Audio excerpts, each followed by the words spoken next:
So hello and welcome. Am I audible? Is the mic working? Okay. In the last class, we had started talking about India-Japan relations, and the understanding is that there is a particular way of referring to any relationship. So what is it that we refer to India-Japan relation as?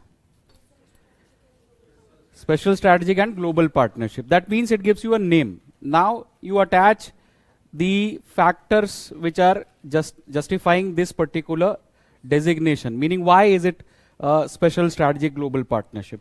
So then again, when you open it up, it's not something which is very complicated. It is the areas of engagements which are important traditionally or which are becoming important in the current context. So we said India-Japan relationship can be said to be a special strategic and global partnership because there are commonalities of civilizational and cultural engagements.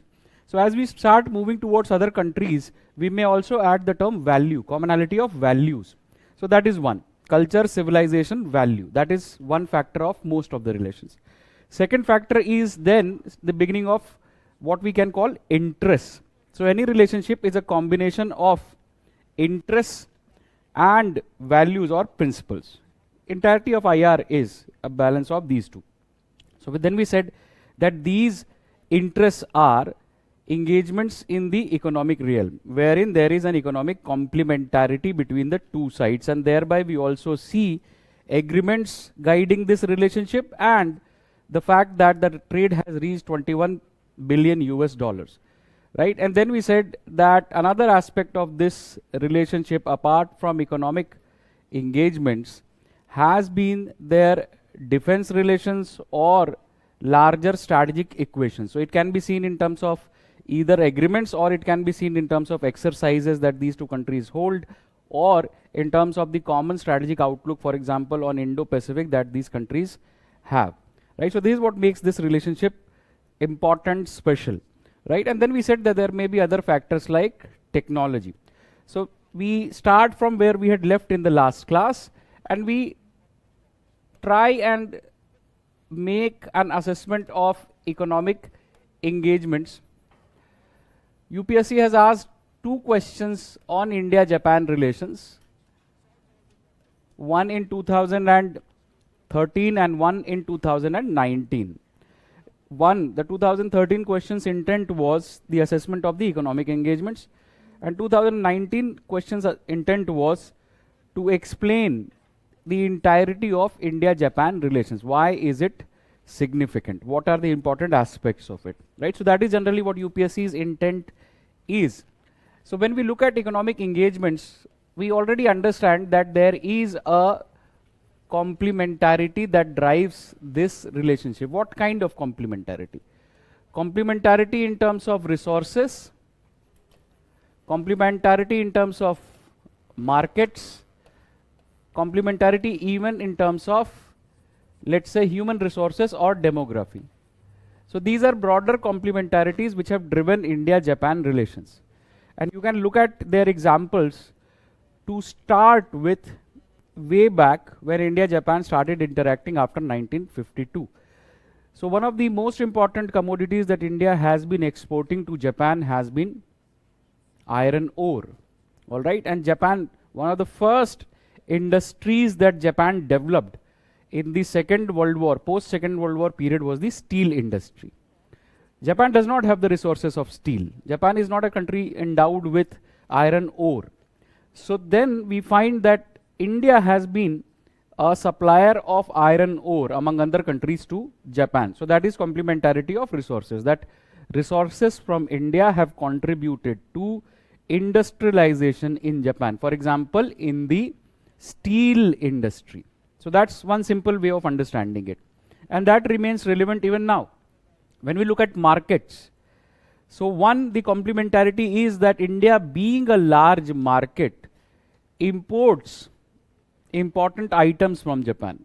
Important items, for example, electronics, right? So for example, in this class, you can see examples of Japanese imports. All right, what examples? If you are looking at the AC, it may say Daikin, right? So that basically is coming from Japan, or any other things that you can think of. Huh? camera, laptop, mobile phone, right? So that is another thing, right? Complementarity of markets. And for India, the attraction is Japan is a developed country. So a developed country with a large economy, and Japan today is world's third largest economy. So market in world's third largest economy is going to be important, because what happens when economies become larger or stronger, they outsource cheap manufacturing to other countries and they retain certain core advanced manufacturing to themselves, right? So in that context, earlier China has been an important source of imports for Japan, and then the opportunity is there for India. Gradually we will see some shift in manufacturing. So in terms of markets, right? And then in terms of human resources, Japan is an aging economy with a high median age profile of its population. So that means that Japanese economy has outlived its growth phase. Its heyday is over.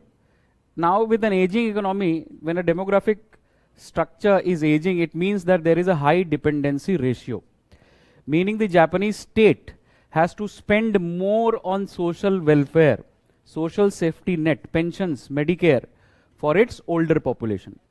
And simultaneously, working age population is low, meaning the population which can support this payment, right? This is how we generally look at an economy, that there is a substantial working class which works and generates productivity, and that productivity is helpful in supporting even those who are not part of the working force. So Japanese economy is a graying economy and India's economy is a young economy.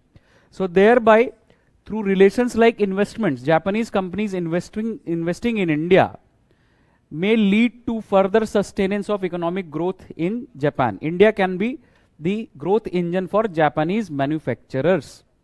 And in that process, how would we benefit? Japanese investments may help in generating adequate employment in India, right? So that's why this is a complementary relation.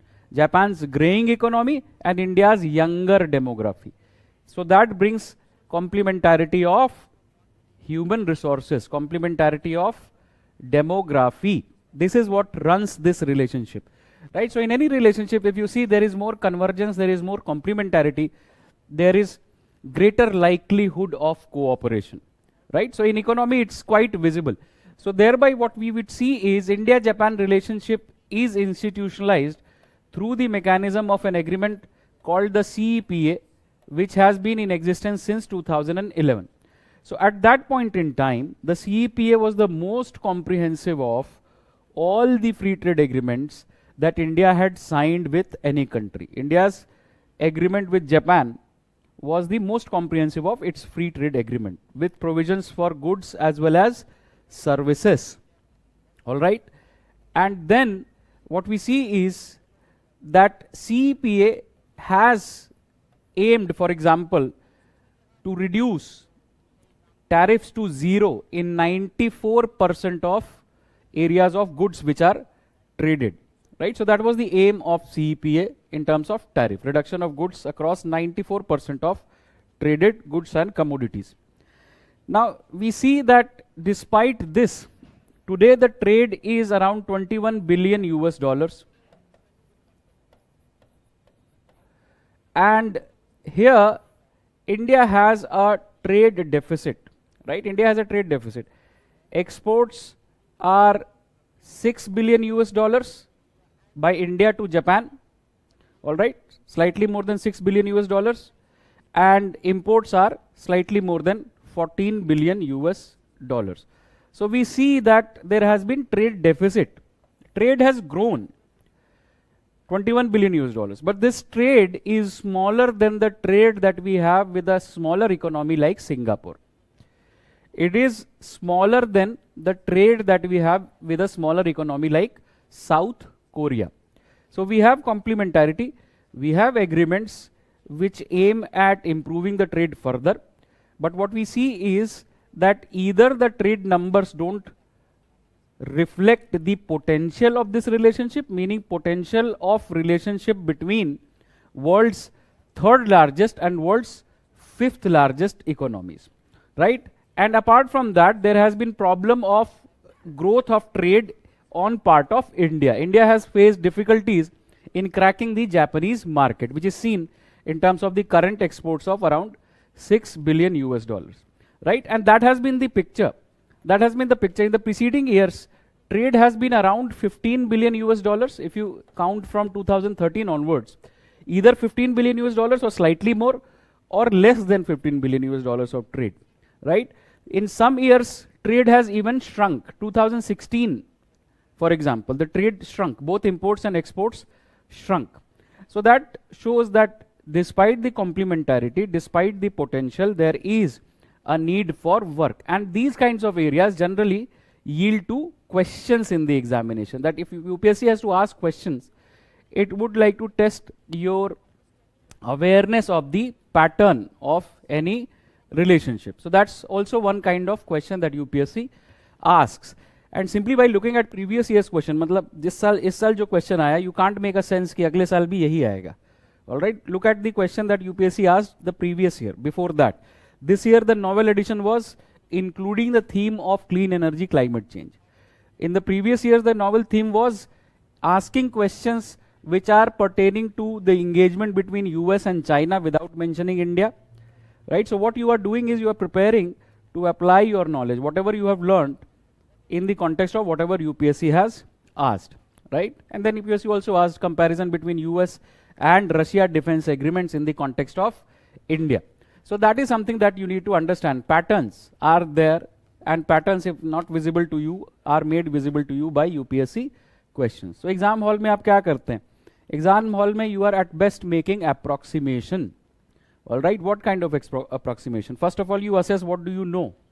Second, it's your capability of making a structure and then fitting in the content that you know in that particular answer. So that's why there are no perfect answers in the examination. It's only the best of your ability which is reflected there. And if you know how UPSC evaluates, that's even more interesting. So thereby, let's look at the engagements in terms of a question, right? So we can say that despite the complementarities, so this is the question that we can make for ourselves, despite the complementarities and potential, India-Japan trade has been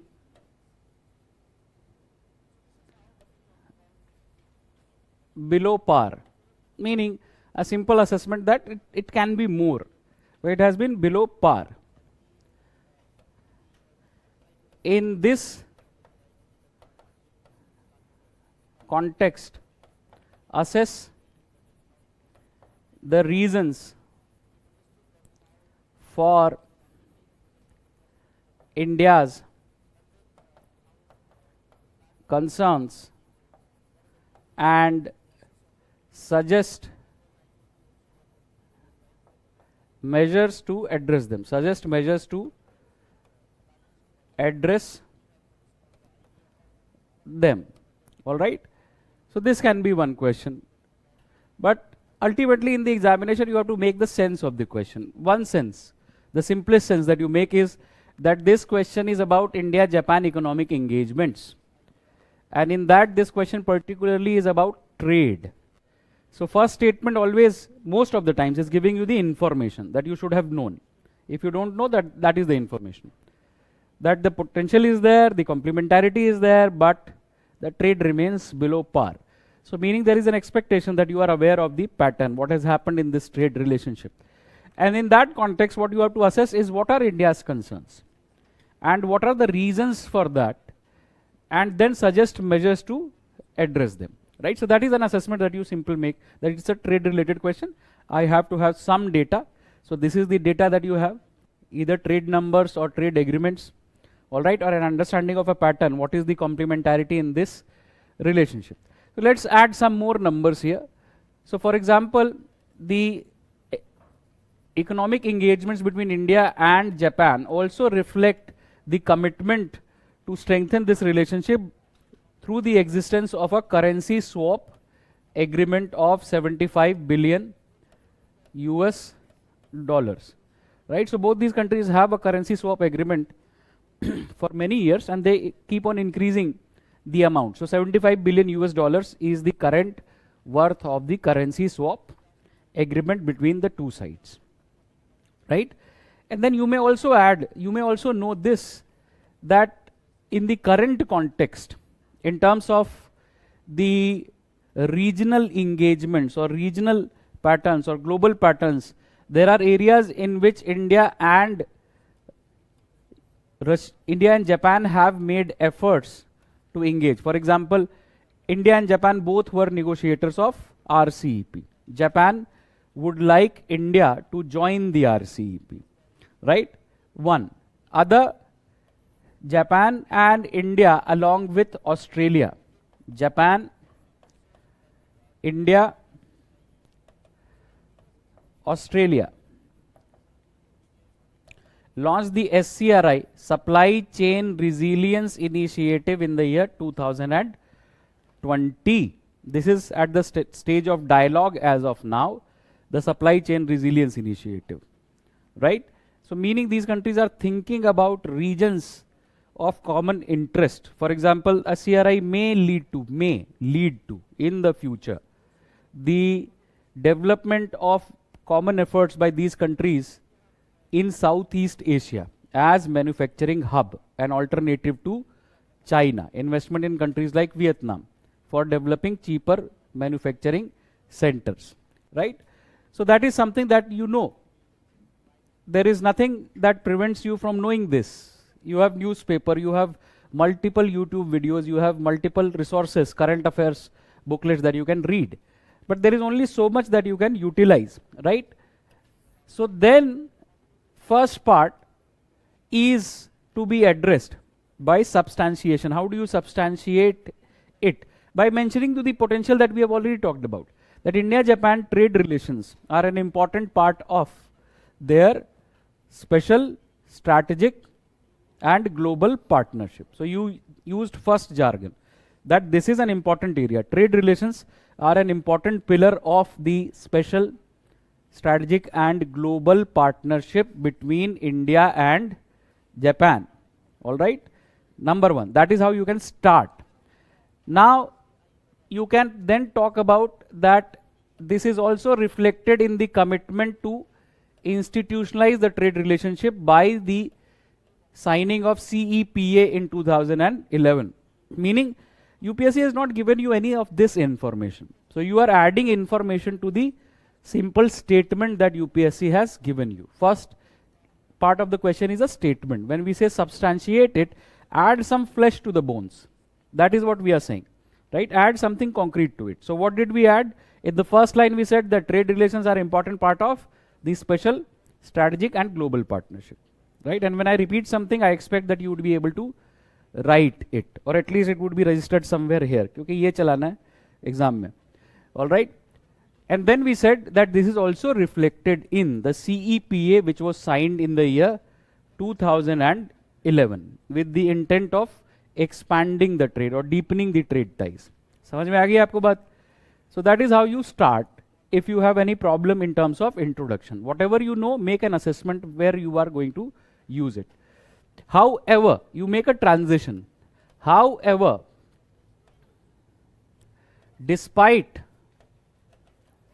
the complementarities and intentions, the trade does not reflect the potential of ties between world's third largest and fifth largest economies, right? So you may try to make a transition after the introduction, and that depends how much would you like to write, right? Or you can reach to the next part directly. Either you make a transition or reach to it directly by using something shorter. After the introduction, simply writing, however, the following data reflects the issues or the lack of progress in trade, right? So what is it? A, trade has been relatively low, meaning show the trade data of any particular year. For example, 2018-19, the trade was around 18 billion US dollars. All right. Before that, the trade was around 16 billion US dollars. Right. If you go back till 2013, you will find trade was around 12 billion US dollars. So trade has been relatively low. There has been lack of consistent growth in trade, as in an year like 2016, the trade shrunk. Meaning we don't see a consistent growth trajectory in India-Japan relations. Trade has grown, but not consistently. In some years, the trade has shrunk. All right, so that has also been the case. The trade has shrunk in some years, right? So this is your way of showing that you are aware of the pattern. And then India has faced consistent trade deficit. For example, or how much of trade deficit 2021? 2021. What is the trade? 14 billion US dollars of imports, and 6 billion US dollars of exports. So what is the trade deficit? 8 billion US dollars, right? So you say this to be the figure, and this trade deficit then is the problem. This problem is that A, there has been lack of growth in trade despite CEPA. B, India may face issues of market access in Japan. That's why the lack of growth in trade. That's one reason. And C, then it has led to consistent trade deficit between the two sides. Right? So this is how you try and write. And now you go to the next part. The reasons for this state of affairs are, all right, the reasons for this state of affairs are.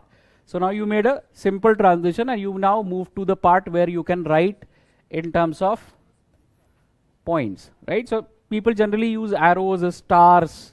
So sometimes you should try and use alphabets as well as numericals, all right, or numerals rather. So 1, what is the reason? Number one reason, let's say, lack of, and we are using the trade policy statement of 2015-16. The new trade policy is to be released by the government. So these kinds of documents generally focus on trade relations with other countries. So lack of growth in the product,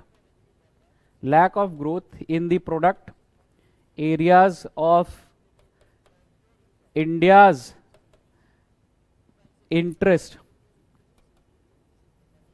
in Japan's market. All right, what does this mean? This means what do you have to sell to Japan? ऐसा क्या है जो आप Japan को बेचेंगे? So you either raw material, minerals, chemicals, or gems and jewelries, or let's say we are a large rice producer, so Japan is a rice consuming economy, so rice, right? So that itself shows that you have commodities of lower value to export in the first place. But then again, the rice that we produce is not the rice that, not quality का issue नहीं है. Japanese use a separate kind of rice, generally sticky rice, right? So that may not be of interest in Japanese market, or we have not been able to access that market by creating adequate awareness. Maybe in some years, gems and jewelries that we export. Gems and jewelries, if you would see, textile, gems and jewelries, petrochemicals, these are among the highest amount of commodities that we export. So we are saying that in these areas, there may have been a lack of interest in Japan's market. We may not have seen progress. Wherever we are competent, we may not have seen progress, right? 2, high cost of business modalities, meaning complying by Japanese standards or Japanese procedures may be time taking or may be costly. So cost of exports increases. So that is something that is not a tariff barrier, but it is a non-tariff barrier. Even in areas where there is an intent to reduce tariff, there may still be non-tariff barriers like regulations. So high cost of complying by business modalities in Japan. Simple meaning regulations in Japan, right? So that is another reason that we can say. Third, relative gap in R&D spending, research and development spending, and manufacturing capabilities. So first of all, if we have something high tech to sell, maybe the Japanese would buy. But Japan is a leading country, or traditionally has been a leading country in research and development. So there we lack, we don't have the capability. 2, manufacturing capabilities are also relatively weaker as compared to Japan, but also as compared to other low cost provider to Japan, which is China. So we are competing with either Japanese goods or Chinese goods. Chinese goods are cheaper and Japanese goods are better in quality, right? So that is another thing where we may not be able to access Japanese market. 4th, lack of Japanese language proficiency. Lack of Japanese language proficiency. You can do business with the rest of the world by speaking in English. But for doing business with Japan, you need to be proficient in Japanese. That does not mean that it is always the case. But Japan, if you see Japan's leaders coming to India, they would always be speaking in Japanese. Japanese business delegations, they would be speaking in Japanese. So you would use translators. But it would be much better if you speak Japanese. Then clinching business deals becomes easier, right? And there is also added point. 5th, let's say difference in work culture or business culture. All right, difference in work culture or business culture. Meaning you cannot do business with Japan by simply saying that we will deliver to you in a week's time, and then say after a week that we are not ready, we will need another week. All right. Or for example, one example that I always give is this, and in today's case I am guilty of it. When we say on time in India, it means 15 minutes after the appointed time. All right. Important people always arrive late. In Japan, on time means 45 minutes before the appointed time, not on time. Right? If you're half an hour before the appointed time, then fine. 15 minutes before the appointed time, people will frown upon you. ये तो late आ रहा है, right? So 9 o'clock in Japan would mean 8:30 ideally, or 8:45 at the most. So that is another way of saying that there is difference in work culture. Understanding work culture and then developing convergence in work culture is important. These are non-tangible factors, but they may also play a role. As Indians, mostly we are laid back people with the habit of taking a nap in the afternoon. है ना? We are laid back people, but depends on where you are, right? In larger cities, you generally have to run. 6, we can say lack of mutual recognition of professional qualifications.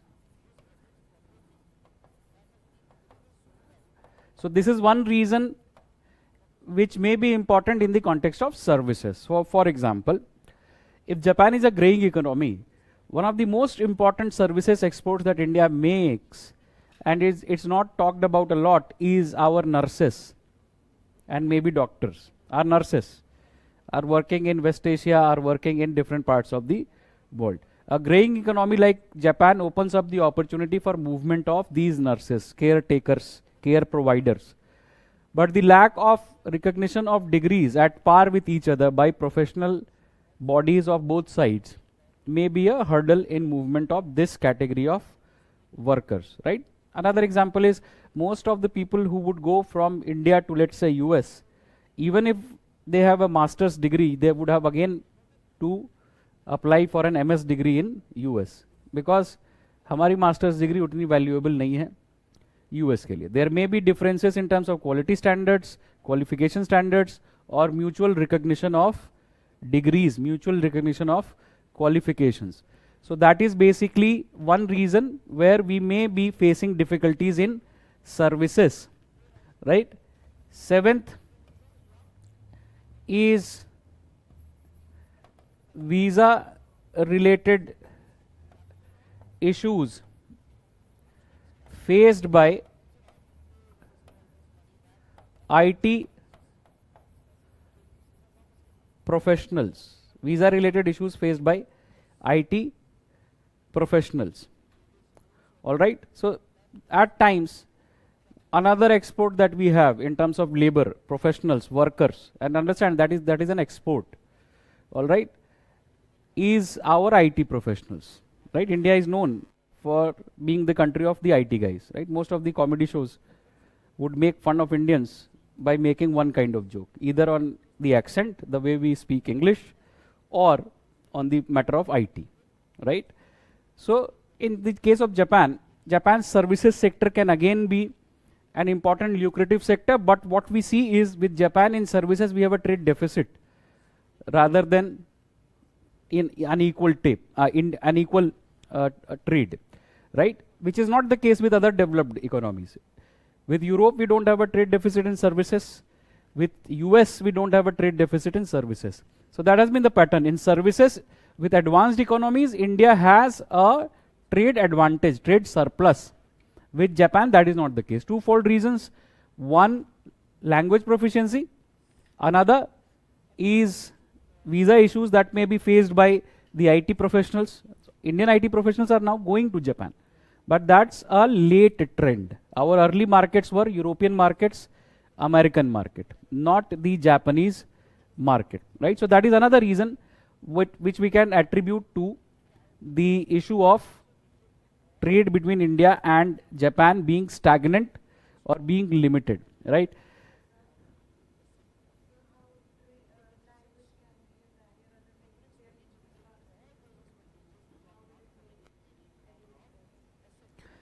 So then how many companies do you know in India with the expertise of serving the Japanese market?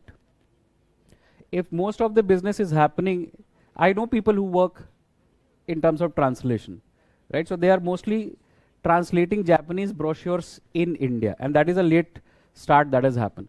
But the high-end job, right? The high-end services that you have to maintain would require the understanding of Japanese language and how it works. So it is happening at a lower level. You can apply a translator, but you can't make a translator into a software engineer, right? So you can't do that. There is a mismatch of requirement in terms of what is demanded in Japanese market and what our skills may be. And our skills, how many engineering colleges, for example, would have, let's say, a course in Japanese or on Japanese market, right? So that's a minor reason in the case of IT industry, right? That's a minor reason in the case of IT industry. That's an additional factor. That may be an additional factor. How would it otherwise affect us? So our IT professionals, if they want to go to Japan, if that is our export, so would they be comfortable more if they know the Japanese language or without it? In Japan, your life would become much more easier if you knew the Japanese language. You can survive with English. So in other words, that may not be a preference as well. Japan's market may not be a preference. So language is a minor factor. Factors like the movement, the ease of movement that is lacking is a larger factor. All right? Okay. And these are some of the things that generally the trade policy document would talk about. And then, for example, some technical points. Lack of clarity in India-Japan DTAA on technical services. Right? Lack of clarity on what constitutes technical services. So this is applicable in the case of, let's say, sectors like insurance and banking, right? So some issues may be because of complex provisions in the double taxation avoidance agreement, right?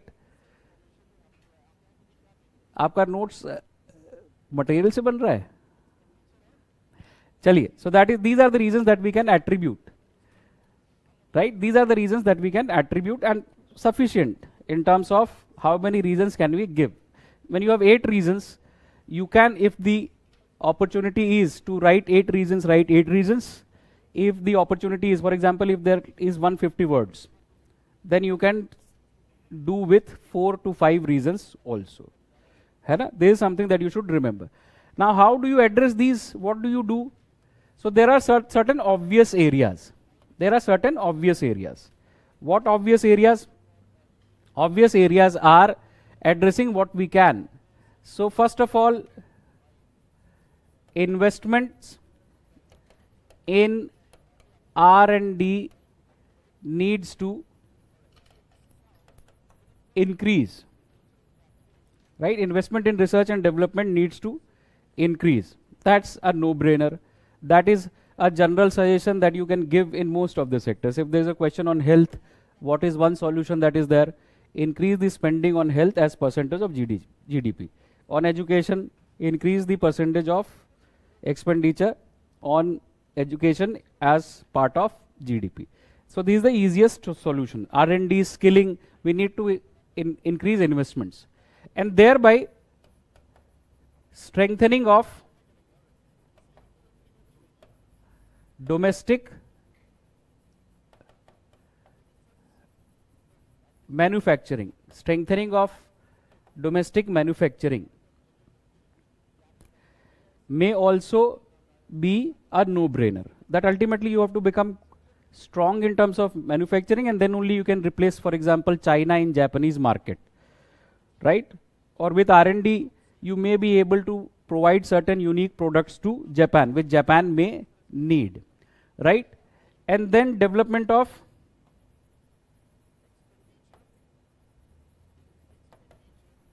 language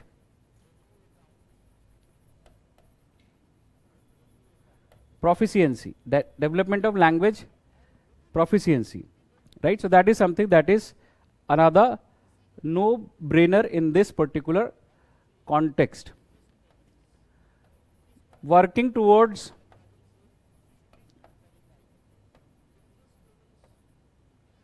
mutual recognition of qualifications.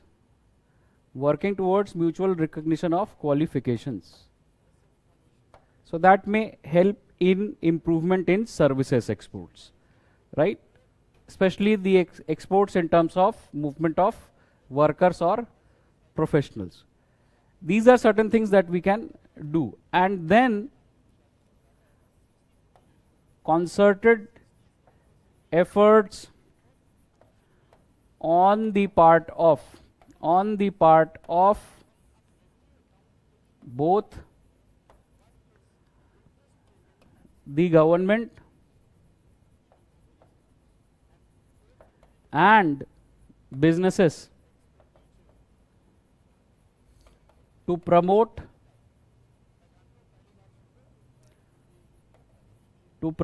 Indian products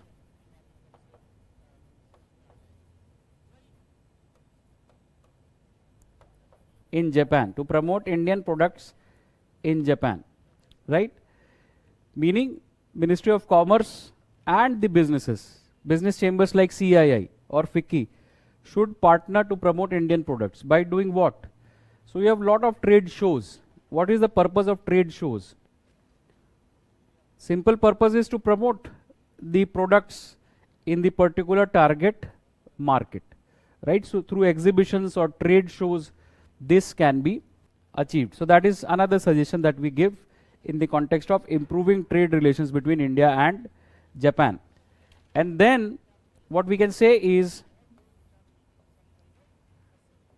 clarification on technical services, in the review of DTTA and the CEPA, right? And here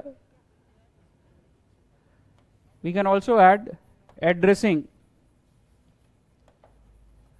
the non-tariff barriers through the review of the CEPA, which is what is right now going on. We have conducted multiple rounds of dialogue on the review of the CEPA. It has completed 10 years. So a decade is enough time for understanding what has been the pattern, what are the limitations despite the agreement, and thereby we can most likely address them through review of these agreements, right? So that is something that we can generally talk about in terms of solutions. So what are the solutions? Solutions are linked with the problems. Some of them are very obvious, right? And generally people are wary of obvious things. They think ये तो सब लिखेंगे, मैं कुछ special लिखता हूँ. You don't realize that there is actually nothing special. All right? There is nothing special, because even if you are a trade expert, for example, somebody has a master's in trade, international trade, so they also have to write this answer. Somebody who is a simple graduate, BA, Bachelor of Arts, they have to write this answer. Somebody who is a BSc, MSc, MTech, BTech, they have to write this answer. And generally, who reads your answers? How are copies evaluated in UPSC? Huh? कैसे copy evaluate होती है? So UPSC has given an answer a few years back when the pattern changed. So somebody filed a case in the Supreme Court, all right, and then the UPSC gave the answer. So you have a chief examiner, and then you have panel of examiners, all right. So first they would have discussions among themselves. They would sit together and have a discussion on any paper. And they would discuss among themselves what is the answer. What should be the answer? All right? And then the evaluation starts. And after the evaluation, randomly, the chief examiner would look at some copies. If he thinks that those copies, he or she thinks those copies have not been evaluated adequately, so they would evaluate them again, right? So that is how answers are evaluated. There is no standard sheet which is there, right? So addressing the general points and making them sound like sophisticated special points is the art in this examination, right? So don't miss out on the general points which they would be expecting. That is also one of the requirement. So in any answer, 1 or 2 special points are sufficient. You can't be writing every point to be a special point. It would be too much of a burden and it would not be as much important, right? So that is generally what would happen. And then UPSC would not give you reviewing the CEPA. So we have said reviewing the CEPA. So UPSC would not give you an opportunity to look at your copies. But you have an opportunity to look at the topper's answer script on the website of Vision Eye. So that's the closest that you get, or any where the toppers are or whosoever is making the copies available. But I know that at Vision Eyes the copy is available. So you can look at it and look at the answer and realize if special points are being written, or is it a matter of consistency? Is it a matter of consistency that you complete an answer, you have a good structure, you try and present it well by highlighting or using some examples. Only simple statements should not be there in your answer. Somewhere facts, figures, data should also be visible. What happens when you use a data? For example, if you write 1918, when you have written a whole sentence and you write 1918, as a human being, my attention would go to something which is different. So I would notice numbers when alphabets are written, right? So that is what data does.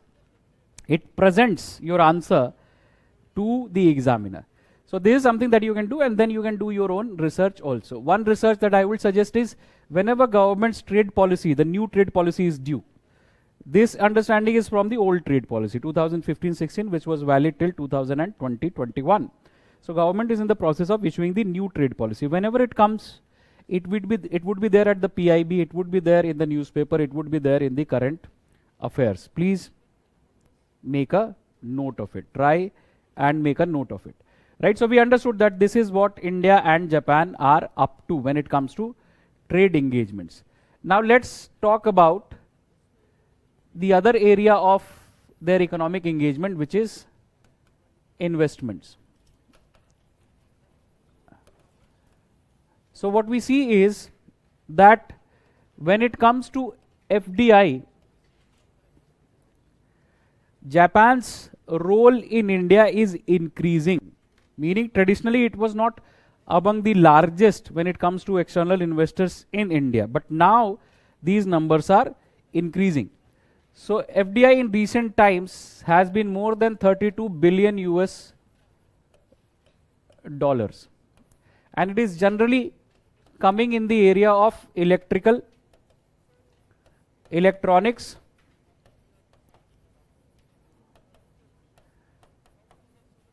telecommunications, and pharma sector. So generally in these areas, you will see Japanese companies investing in India. One reason is that here they may find cheaper labor. All right.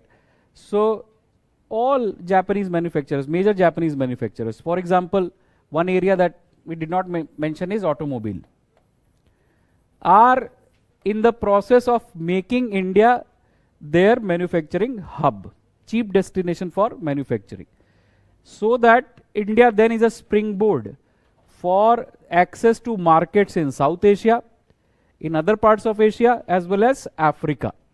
So that is how the Japanese companies are looking at India, that there would be a relative advantage by investing in India. And in the last few years, the FDI from Japan has tripled, has grown threefold. So there has been a quick pace in terms of investments from Japan. And if you look at a particular year, in 2021, for example, Japan is among the top 3 investors in India. In terms of investment flows, Japan, 2021, a single year. So one is the assessment of the stock, how much of investment has come historically, and how much of investment has come in the recent times. So Japan's investments in India has grown threefold in the recent years, and then in 2021, Japan was among the top 3 in terms of inbound investments in India, right? And then you can have various examples. For example, in automobile, Suzuki is manufacturing in India, Toyota is manufacturing in India, right? And Honda is also manufacturing in India, right? Mitsubishi or Daikin or many other companies are manufacturing in India. Daiichi Sankyo in the area of pharmaceuticals had a few years back acquired Ranbaxy, and they are still fighting a case in the Supreme Court. That's a different matter, right? But pharmaceutical acquisitions from Japan in India have also grown, right? Similarly, telecommunications. If you remember Docomo, Tata had a joint venture with the Docomo. That Docomo is a Japanese telecommunications company. So that is the picture that we are seeing, and the picture becomes all the more clear when we look at the investments in the form of ODA, which is development assistance, overseas or official development assistance. So historically, Japan has been the largest provider of development assistance to India. Historically, from the 1950s onwards, it is the largest source of development assistance historically among all the countries. And we have seen till now, so far, examples of how India provides lines of credits, soft loans and grants to other countries. But India also receives soft loans, lines of credits, as well as aid and grant from other countries, and Japan is still the premier one. So if you see the previous period, 2014 through 2020, Japan invested in India around 35 billion US dollars. All right, generally denominated in yen, but the total value of Japan's development assistance to India in the previous period, when the Japanese Prime Minister Shinzo Abe came to India and announced Japan's public investments in India, so it stands around 35 billion US dollars, right? And then this year, at the beginning of this year, the Japanese Prime Minister came to India in the month of March. So now for the next 5 years, Japan has announced that it would be investing 42 billion US dollars in India, 42 billion US dollars. And this is the development assistance, soft loans or grants provided to India, right? So 35 billion US dollars earlier, disbursement has been increasing on an annual basis, and 42 billion US dollars in 2022 is the announcement. This is the commitment that Japan has made. So that is an important picture if you combine it with the foreign direct investment that has been increasing in India. So you will find that this investment, where is it going? This investment is going in areas like infrastructure, social development, health, education, etc., and also environment, right? So this is where you could see in infrastructure, take any number of examples. Western Dedicated Freight Corridor, Delhi Mumbai Industrial Corridor, Bengaluru Chennai Industrial Corridor, Delhi Metro, Kolkata Metro Phase 2, North East Highway Development Program. These are some of the infrastructure initiatives being promoted by Japan's investments in India, either development of industrial corridor, western dedicated freight corridor, or Delhi Mumbai industrial corridor, or Delhi metro, or Kolkata metro. You take any number of examples, or the development of northeast infrastructure in the northeast. Japan is a partner, right? That is where we are receiving the financing from. Somebody said bullet train. Of course, bullet train also.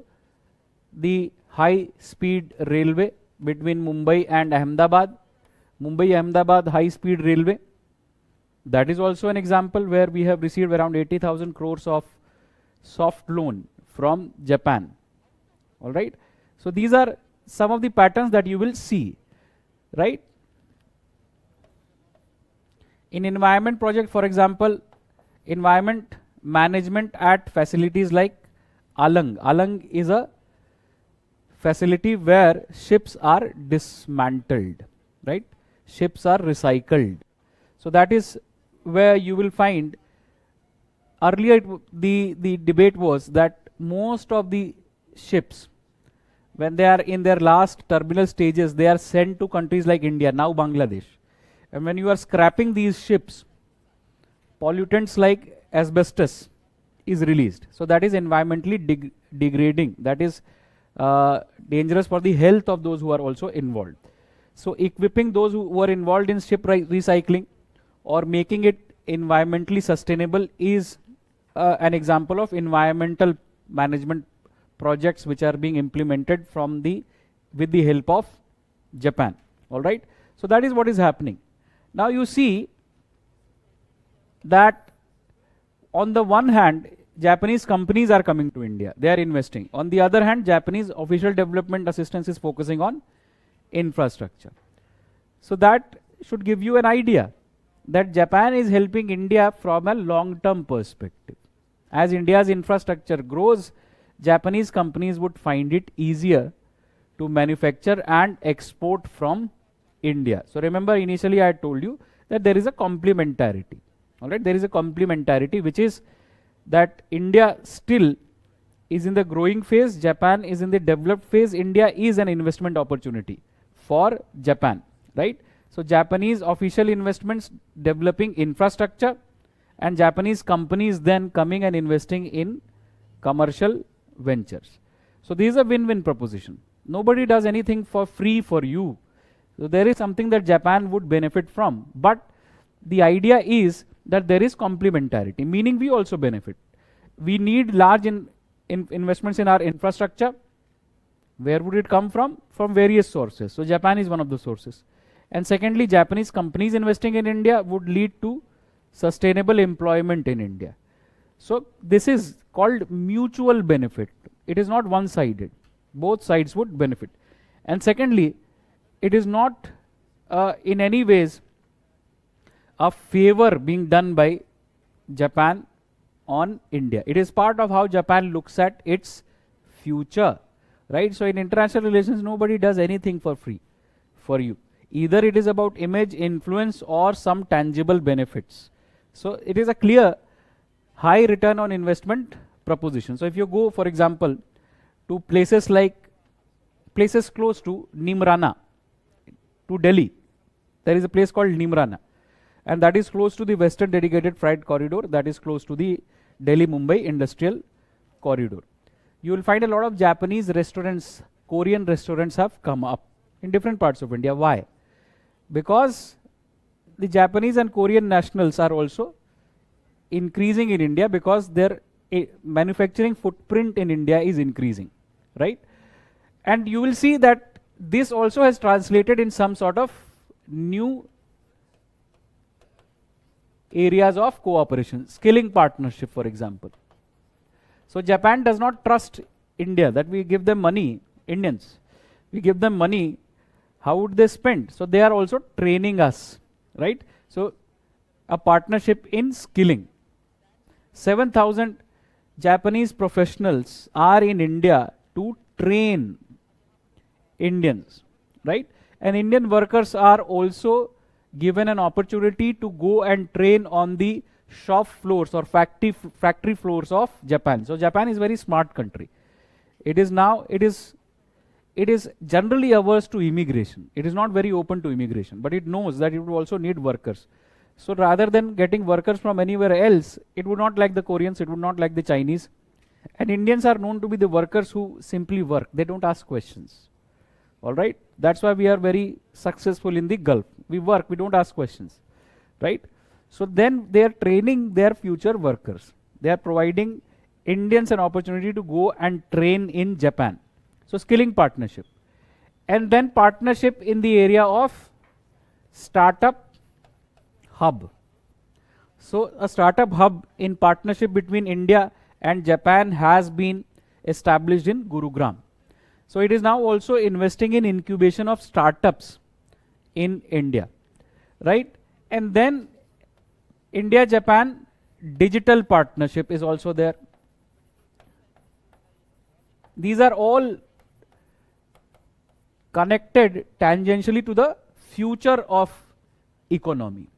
Partnership in skilling, partnership in terms of startup hubs, and partnership in terms of digital technology and its development. So digital partnership. Similarly, you will see that Japan endowed engineering courses are now coming up in engineering colleges of various states. Gujarat, Tamil Nadu, Andhra Pradesh, right? If you are saying Karnataka, I will take it.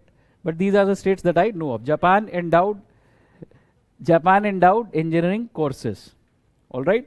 Meaning Japan is now providing scholarships or sponsoring engineering courses. Meaning they are creating the workforce of their liking. Because one of the major complaints or points of discussion in India has been that industry says that our graduates are not employable.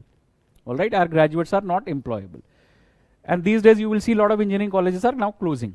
So there was a phase in which a lot of engineering colleges opened up because it was a vanity project, right? What is your son or daughter doing? Without thinking that what would happen to these young people in the future. And a lot of these engineering colleges just disburse degrees. They didn't teach you engineering actually. So those of you who are engineers, don't feel bad about it. I'm not saying anything bad about engineering. I'm saying it is about the system, how the system has developed. So that's why you will see Japan endowed engineering courses which are being set up now. All right. And then Japanese endowed institutes of manufacturing. This is another pattern that you will see which is emerging. So gradually what you see is Japan colonizing India?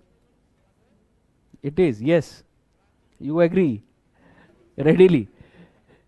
So we say that these are mutually beneficial partnership. We are benefiting. So far as we are benefiting, we are fine, because this is what Japan did for China also. China did not become China on its own. It benefited from access to US market, US technology, US institutions, and also Japanese investments, Japanese technologies. All right. So it can be seen as a mutually beneficial partnership so far as it is happening in areas where India also has a requirement. And that's why this relationship is seen to be a special one, because in these particular areas you have significant progress which has been made. Now if you add the area of technology, so we have Japan, India Science and Technology Agreement for cooperation between scientific establishment, but also scholarships which Japan provides for researchers available to Indians. That is another important way in which this partnership is moving. You can have one very tangible and simple example of technology. So bullet train, as you mentioned, is based on India's first bullet train, first high-speed railway is being constructed on the basis of Japanese technology. Because there are many countries in the world who have the ability to construct high-speed railway. There is France, there is Spain, there is Germany, there is China also.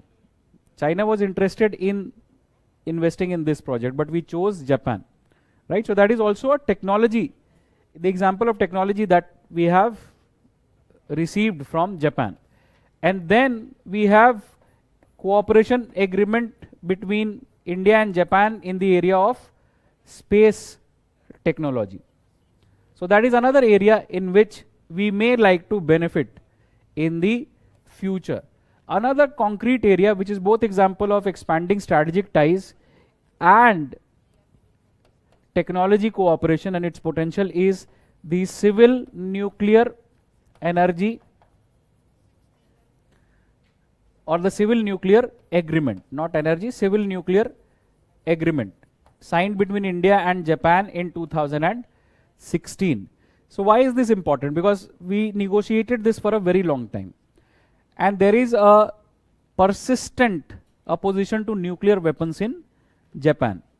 3 no's as it is called, right? Japan says no to development of nuclear weapon, no to deployment of nuclear weapon, and no to proliferation or transfer of nuclear weapons.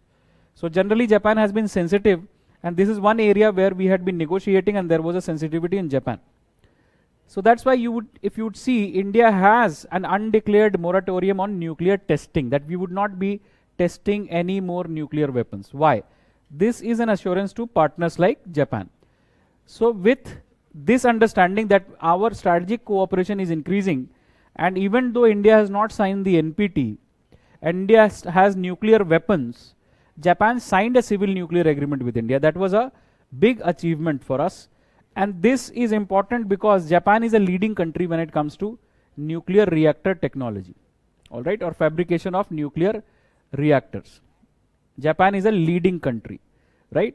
So when we think of development of our nuclear program or indigenization of nuclear manufacturing, we think of partners like Japan, right? So civil nuclear agreement signed between India and Japan in 2016. Now this is the area of technology. Now let's talk about the last segment, which is generally how this cooperation is being propelled by geostrategic convergence. So all economic cooperation, investment cooperation, development cooperation, technology cooperation is rooted in the geostrategic convergence that has developed between India and Japan. What does this mean? This means a commonality of views on regional security issues, commonality of approach on ideas like Asian century or the development of Asia or the future of Asia, right? This means that when they look around themselves, they find that most important sources of their security challenges have linkages, right? Most important sources of their security challenges have linkages. What kind of linkages? So that you can say that there is a Beijing, Islamabad, Pyongyang axis. Beijing, capital of China, Islamabad, Pakistan, Pyongyang, North Korea, right? So it basically tells you that with Beijing, India has a border conflict which has heated up since 2020. Japan has issues on islands which are called Senkaku by the Japanese and Diaoyu by the Chinese, right? Senkaku, Diaoyu islands. Now, when we look at Islamabad and Pyongyang, so their nuclear program and their missile program.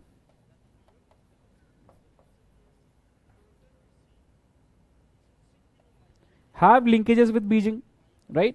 Development of nuclear weapons by Pakistan, or development of missile program by Pakistan, and development of nuclear weapons by North Korea, or development of missile program by North Korea.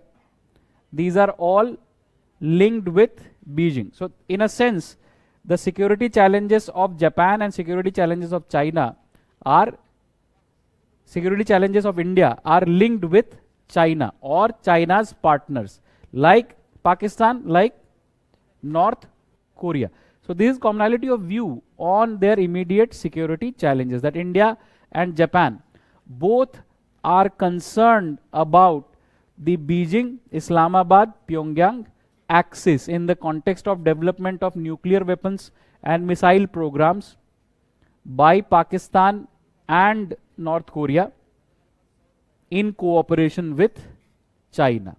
So that's another thing that we see, and thereby we also have common views on a free, open and rules based order for the Indo-Pacific, rules based order for the Indo-Pacific, right? So that is a larger commonality of view, that the future of Indo-Pacific that we and Japan are visualizing has similarities, has commonalities. And now we can also say then thereby they have certain global convergence as well. So one is UN Security Council reforms.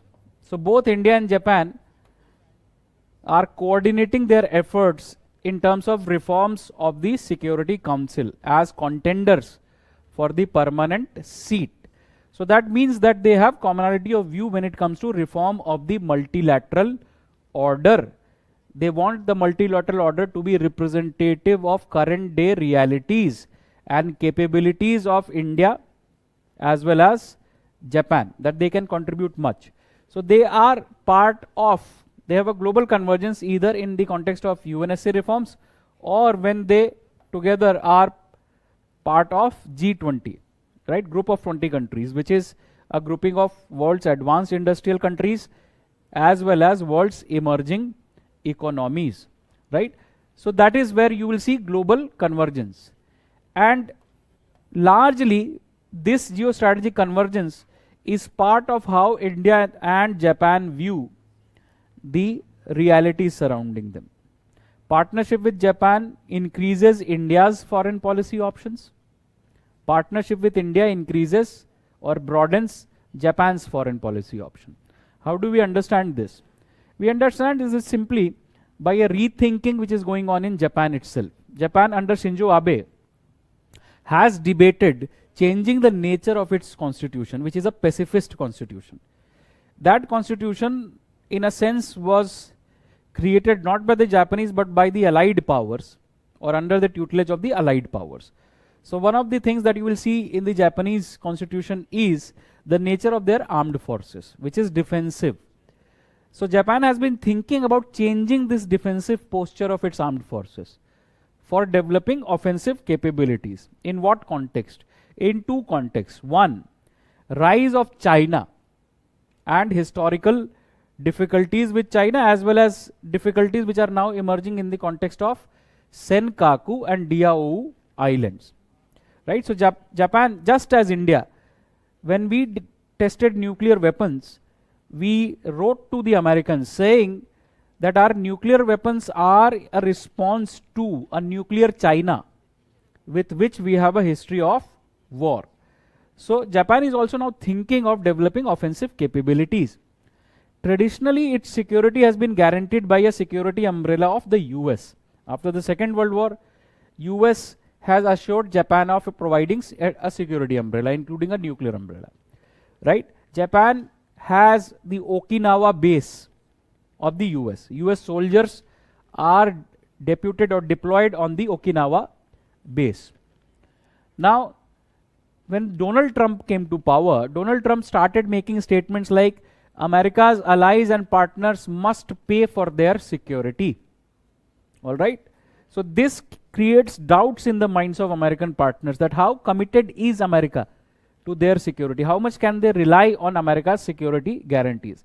Similarly, United States under Donald Trump started negotiating with North Korea.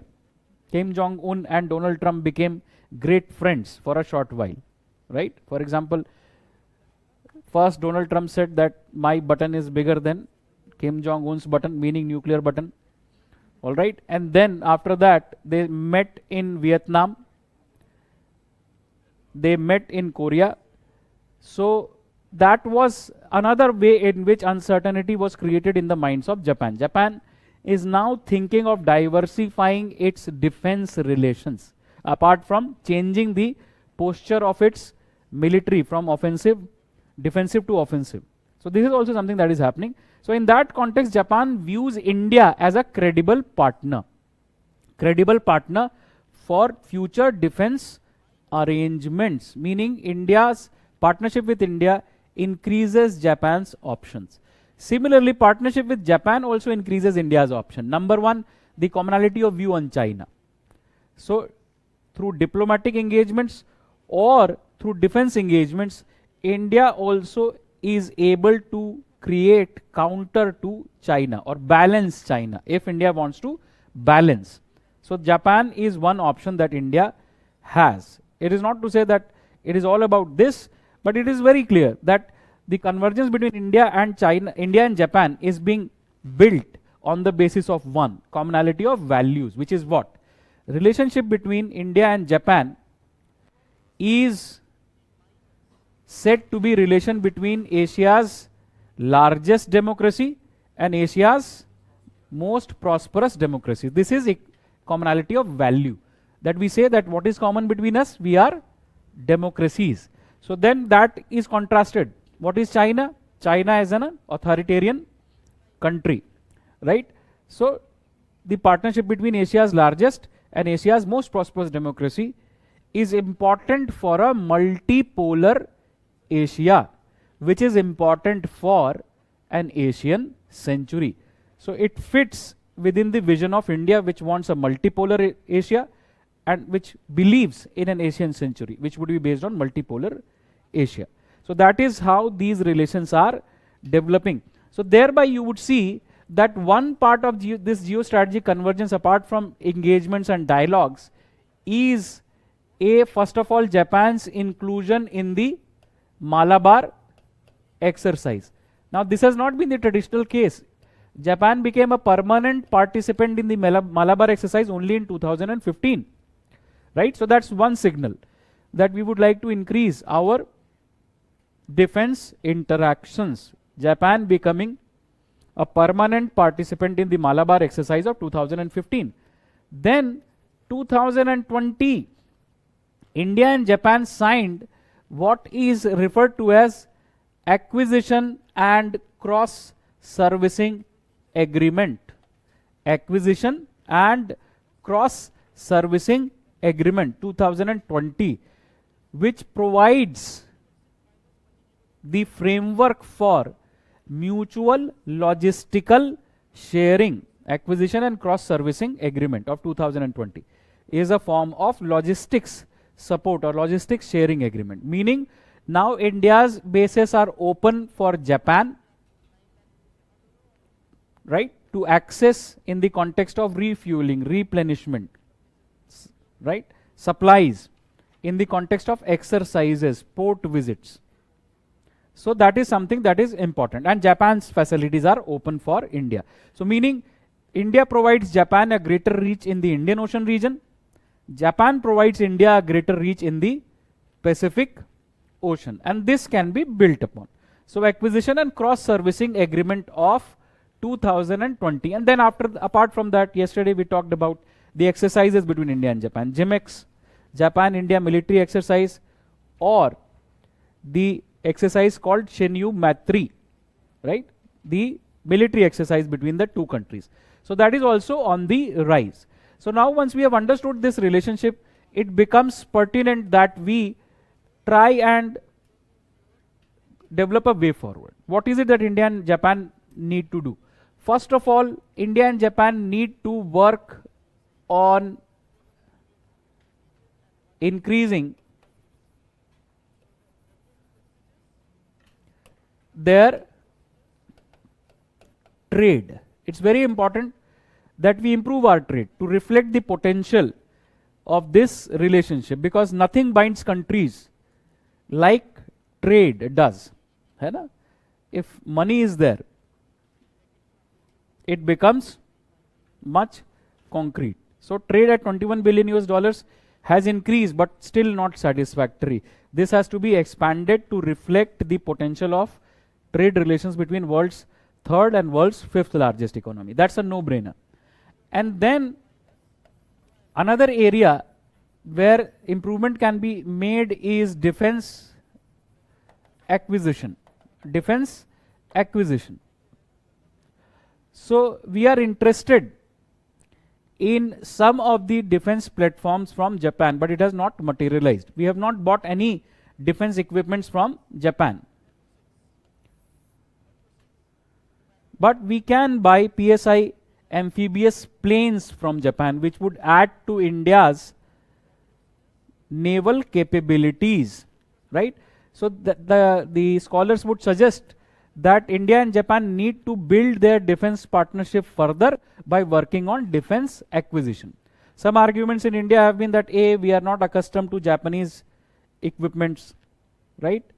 And some people would say that there is red tapeism, too much of delay in decision making, and that's why defense acquisitions have not flourished. But this has been on the agenda.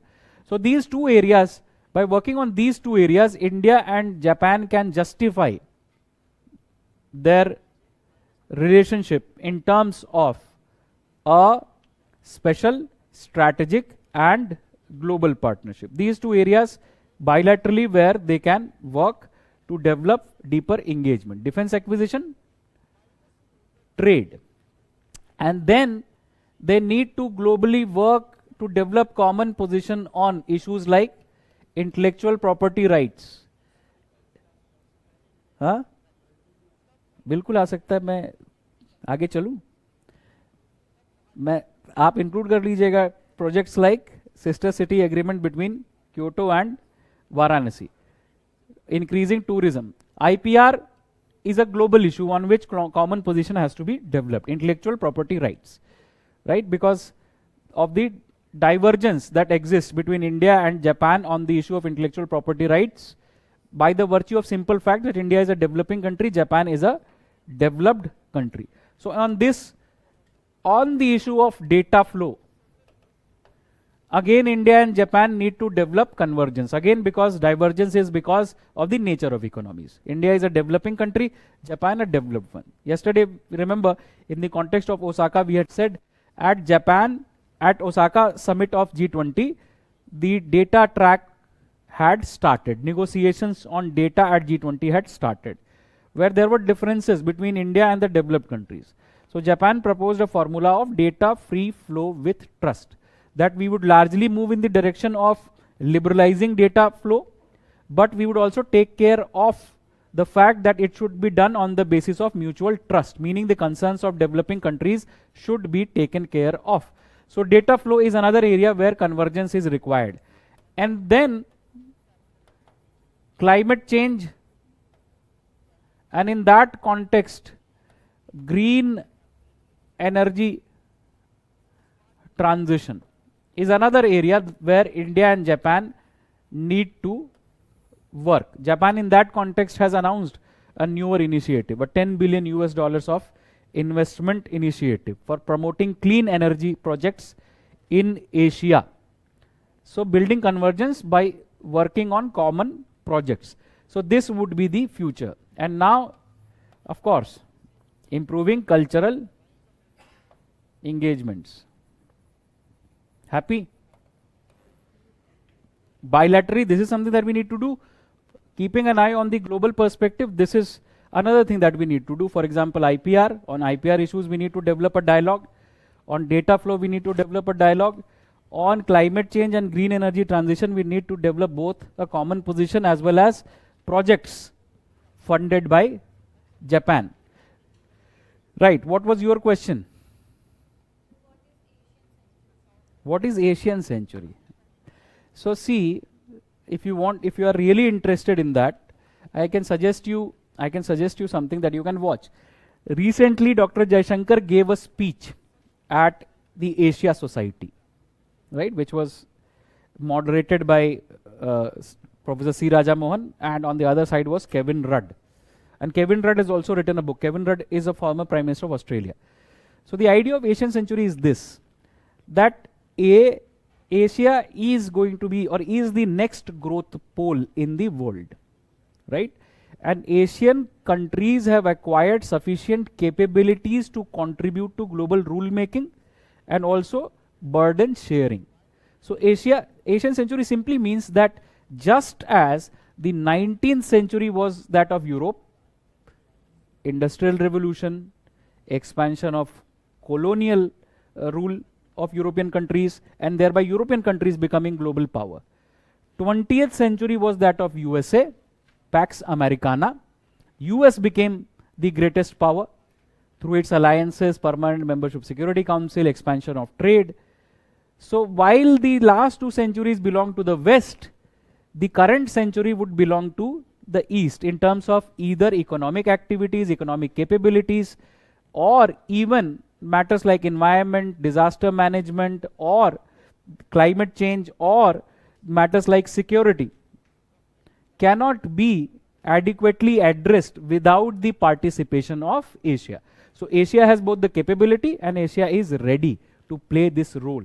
So this is Asian century. The idea of Asian century simply is the idea of prominence of Asia in global affairs in the 21st century. And the comparison that we draw is 19th century European, 20th century American, 21st century Asian. Right? Then Africans may ask, what about us? But this is the idea of, जरूरी नहीं है कि Asian century और African century अलग अलग हो, साथ में हो सकता है, वैल्यूज कॉमन है. And then it means that adequate representation of Asian countries in global affairs is a common requirement of Asia. So that's why you will see G4, India, Japan, UN Security Council reform. So that is another idea, that adequate representation of Asian countries at global affairs is required if such issues are to be managed. And then there is that internal idea, how does Asian century look to the Asians? So on that there are different ideas, right? So for example, Asian century may look like Asians for Asia, right? Asia for Asians. Thank you for correcting me. Asia for Asians, which means it may be a particularistic idea that Asia, the Asian affairs are to be managed only by Asians, or Asians have some distinct commonality among them. So you can see this idea dating back to, this is not a new idea, this idea dates back to, for example, the first Prime Minister of India, Mr. Nehru. Asian century. Why? India organized, before it became independent, an Asian Relations Conference in 1947. India hosted a Asian Relations Conference. Then at Bandung, 1955, there was an Asian African Relations Conference.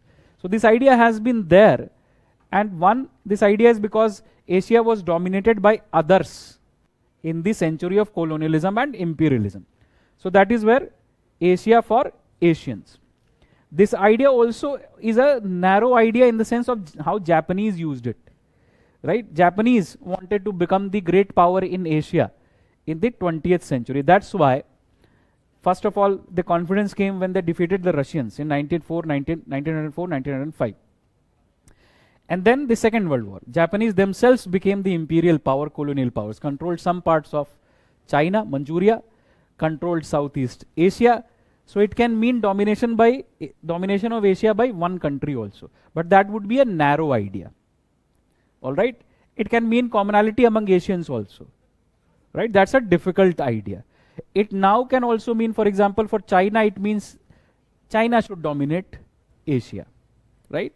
But India says Asian century requires recognition of diversity in Asia. Asia has diverse subregions, diverse cultures, diverse countries, and thereby Asian century requires multilateralism, development of regional cooperation through multilateralism, and Asia requires multipolarity. Multiple countries being capable of sharing their capabilities for development of Asia and Asians, and taking the burden of the responsibilities which are there. Multipolar Asia is another requirement of India. So Asian century simply means, at the simple level, prominence of Asia in regional and global affairs in 21st century.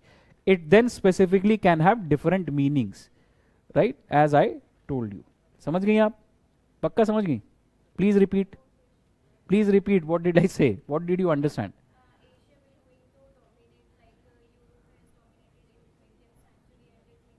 So I will replace the word dominate by Asia would be prominent, right? Prominent. Dominate हम कहते हैं कि West ने किया, हम dominate नहीं करेंगे. We will be prominent. Yes.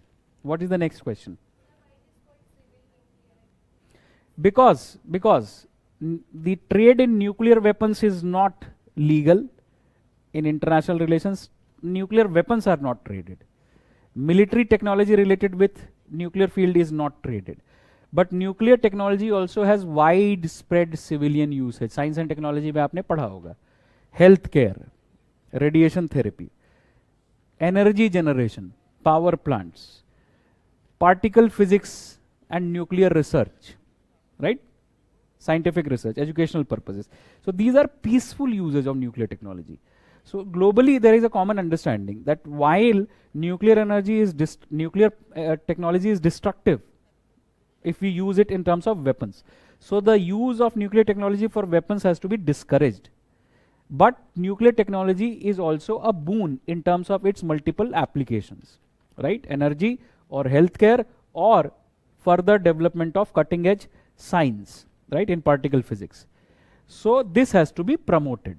Scientific cooperation in peaceful use of nuclear technology has to be promoted. That's why civil nuclear agreements. These agreements are about either energy or technology for the peaceful use of nuclear technology. So that's something that is clear in terms of understanding. Even when we say space agreements, we generally say agreement on the peaceful uses of space technology. Because again, the understanding is that space should not be used for military purposes, right? So that's why we say peaceful application of space technology or peaceful cooperation in space. So space में और nuclear में जो cooperation है वो हमेशा civilian in nature होता है. If it is legal, if it is based on an agreement, it would be civilian in nature, right? Nuclear weapons का trade नहीं होता. Including India, it has not signed NPT, but it would not sell nuclear weapons to anyone, nuclear weapons technology to anyone, right? But when India says, let's say India has signed civil nuclear agreement with Sri Lanka also, so we may help them in developing, let's say, healthcare capabilities by using nuclear technology or power generation. Vietnam के साथ agreement है. Similarly, if we sign civil nuclear agreement, let's say with Australia, it is for uranium supply, right? Fuel for our nuclear power plants. With Japan, it is mainly for the purpose of reactor technology, right? But then there is a very thin line between what is military use of nuclear technology and what is a civilian use, right? So the distinction is artificial, but the distinction is there. That military use has to be discouraged, civilian use has to be promoted, right? So that is why civil nuclear agreements.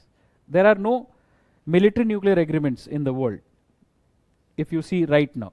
That's why recently at IAEA, China objected to the AUKUS, because AUKUS involves cooperation between Australia, UK and United States.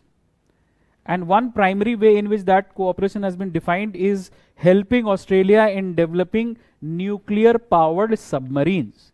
So now China said it is violation of the traditional understanding of nuclear trade, violation of NPT, because this would involve the use of nuclear technology for military purposes. But the caveat the other side would give is this, that these are nuclear powered submarine. These are not nuclear weapons carrying submarines. Cooperation is not for nuclear weapons capability of the submarine, but nuclear power for fueling the submarine. So these, then again, this is a very thin line. Whether you call then nuclear engine for a submarine, a military use or a civilian use. So that's why the understanding would develop. Now debate would start. What is the meaning of it, right? So this is what it is. Anything else? Otherwise we take a break. Yes. Supply Chain Resilience Initiative is simply a dialogue platform which is operating at the ministerial level between Australia, Japan and India since 2020. Supply chain resilience means making your supply chains stronger in response to or for facing situations like supply chain disruptions caused by natural disasters, pandemics, or even wars, conflicts, and strategic competition. Right? So you need to make your supply chains resilient so that you don't suddenly start facing shortages in these scenarios. And one way of supply chain resilience is supply chain diversification, meaning your supply chain is not dependent on one source of supply, but you have multiple sources of supply. So on this, India, Japan and Australia started working in 2020 in the context of two things: increasing concerns of China dominant supply chains, and then second impetus was the actual supply shock that was caused by COVID-19 and China's closure. So अभी dialogue है, आगे future में कैसे करेंगे इसका एक idea है कि maybe they would invest in countries like Vietnam, south east Asia as alternative for cheap manufacturing as compared to China. That's the idea, right?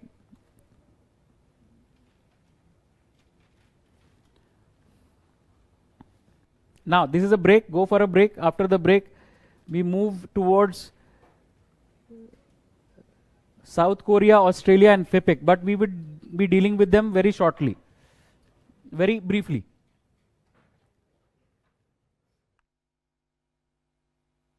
Over. If you can conquer that the break is over, then we can start.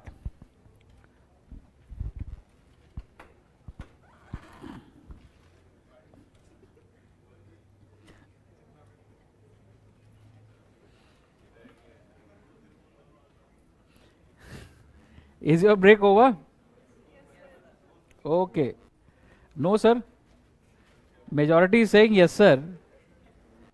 Is it because you need time for lunch? Okay. Now, I hope that you will wrap up your break as quickly as possible. I don't mind whether you are eating, drinking in the class, but just don't create a hurdle in the path of others. Do whatever you want to do, right? Let's get started.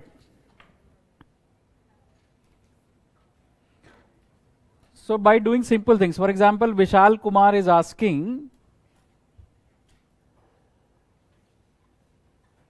environment engagement examples. I am assuming this is between India and Japan. So we said Alang is a ship recycling facility in Gujarat, on the coast of Gujarat. And ship recycling involves environmentally hazardous practices. So for the environmental management at the Alang facility of Gujarat, Alang is ALANG, Japan endowed program is running. Japan has supported that particular program. India has trade deficit with Japan and later is also a developed country and its currency is globally accepted currency. Then also India currency is stronger than Japan currency. How and why? Well, whether your currency, what is the value of your currency depends on a lot of things. One thing is, what is your government's policy on currency convertibility as well as pegging the currency or supporting the currency. So India's currency floats against global currencies like dollar. Japan simply has allowed its currency to be devalued. All right, it has not made efforts to support its currency.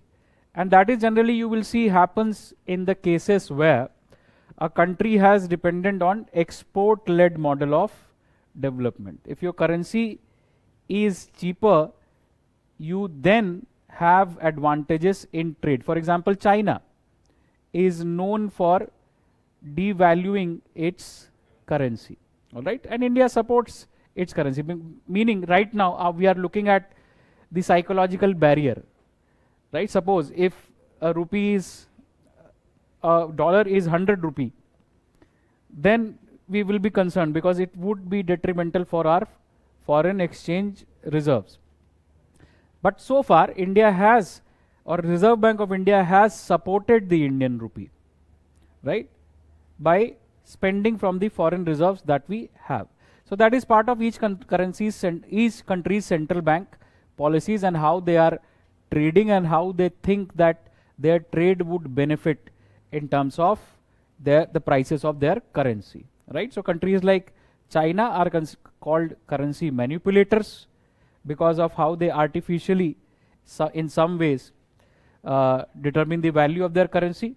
Some countries allow the valuation of their currency because that is beneficial for them, and some countries would like to maintain a certain price level of their currency, at least not like to increase volatility in currency prices. Volatility is something that every country would be worried about. So historically, Japan's currency has been pegged lower, right? That has not happened in one day.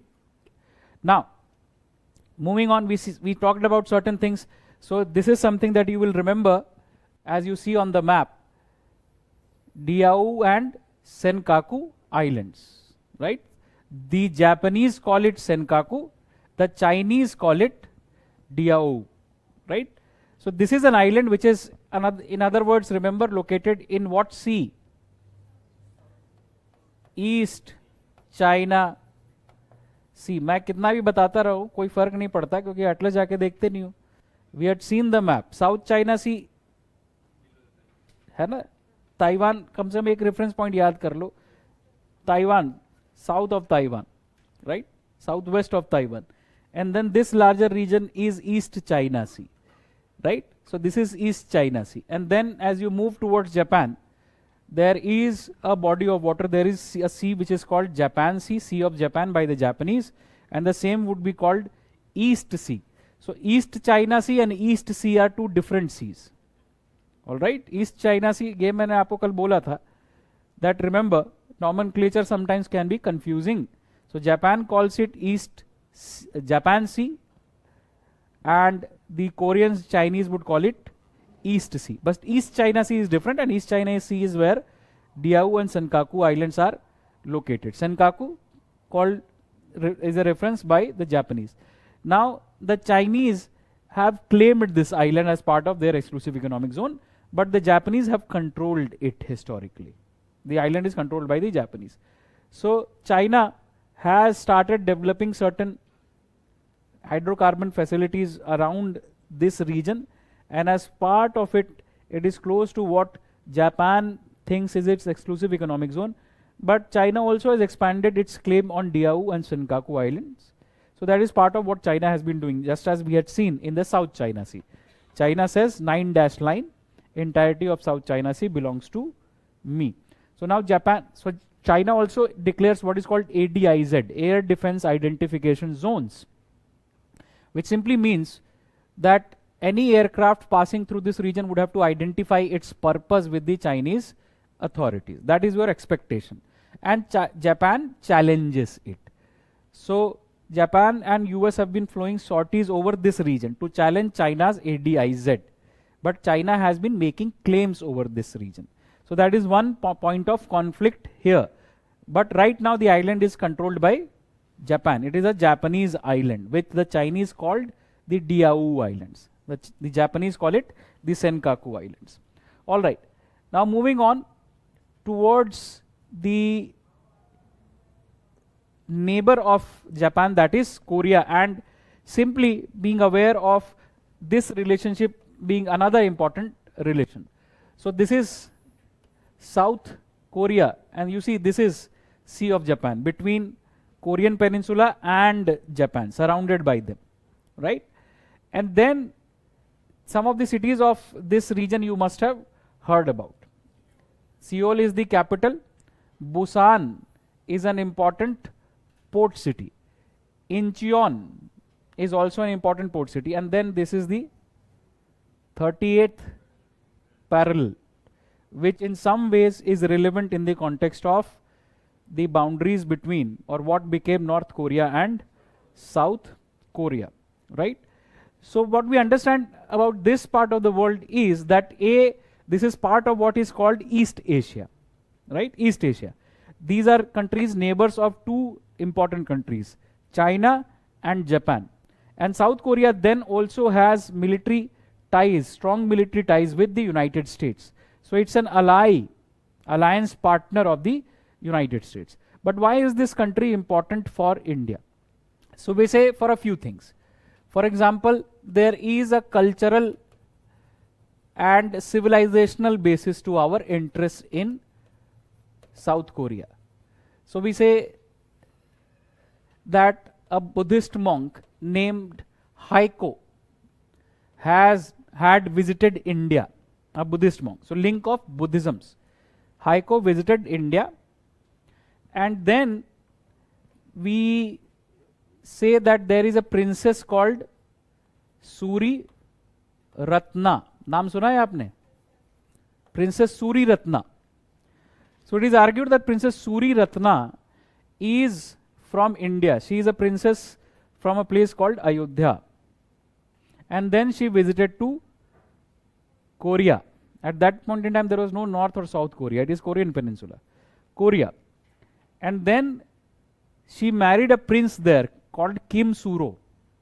So this union between Suri Ratna and Kim Suro is part of the Korean identity, meaning many people in Korea may trace their lineage to this union between an Indian princess and a Korean prince. Don't ask me how did the princess reach Korea. Alright, but we know that there is a princess called Suri Ratna, and there is a memorial of Suri Ratna in Ayodhya, on which India and South Korea have an agreement. So that's why 2019, the first lady of South Korea had spent the Diwali in Ayodhya with the chief minister, right? Because Ayodhya is where the memorial of Suri Ratna is located, right? And that's why I was looking at a video in which who is the shuttler? I'm forgetting the name of her. The badminton player, the medal winner for India, P.V. Sindhu. So Prime Minister was interacting with P.V. Sindhu's coach, and he is telling him, do you know about Suri Ratna? You must know, you must visit Ayodhya. That's basically a reference to ancient cultural linkages. Rabindranath Tagore also visited, the way he visited Japan, he also visited Korea, and he wrote a poem called Lamp of the East. Lamp of the East is the poem written by Rabindranath Tagore praising the Korean culture. So cultural and civilizational basis. Why is South Korea important? What is an important area of engagement between India and South Korea? Cultural and civilizational heritage, which is common, either through the Buddhist heritage or through the lore of or story of Princess Suri Ratna traveling from India in ancient times to Korea, or the visit of important modern Indian personalities like Gurudev Rabindranath Tagore to Korea, and he writing the poem called Lamp of the East. Right. Just as in the last class we had said, one personality, Justice Radha Binod Pal, is an important figure in India-Japan relations, if you would remember, right? And if you want, there is a movie in which, Japanese movie, in which Irfan has played the role of Justice Radha Binod Pal, for those of you who may be interested in cinema, right? So be that as it may, now let's look at another reason why this relationship is significant. So in recent times, India and South Korea define their relationship as a comprehensive strategic partnership, meaning we are signaling to each other that you are important to us, right? But why are you important to us? So one reason is there may be an increasing geostrategic convergence. So we say that there is a convergence between Act East of India, India's Act East policy, and North Korea's new southern policy. North Korea's new southern policy have convergence. Meaning what? You remember when we discussed Look East to Act East journey, we said one difference between Look East and Act East is that in Act East, while Southeast Asia is still the focus, but the meaning of East is beyond Southeast Asia now. So it includes relations like Korea as well, Australia as well. So we say our policy approach of Act East and simultaneously South Korea's policy, which is called New Southern Policy. Meaning South Korea is also diversifying its foreign policy, expanding its foreign policy. Traditional relations of South Korea have focused on China, Russia, Japan and US. US as a military partner, China as a neighbor, Japan again as a neighbor, and Russia also as a nearby important country. But traditionally on three: China, Japan, US, not even so much on Russia. So now South Korea has launched two policies: New Northern Policy, which is about relations with Russia, Mongolia, countries of Central Asia, and New Southern Policy, which is about expanding relations with countries like Australia, countries like Southeast Asia, countries like India.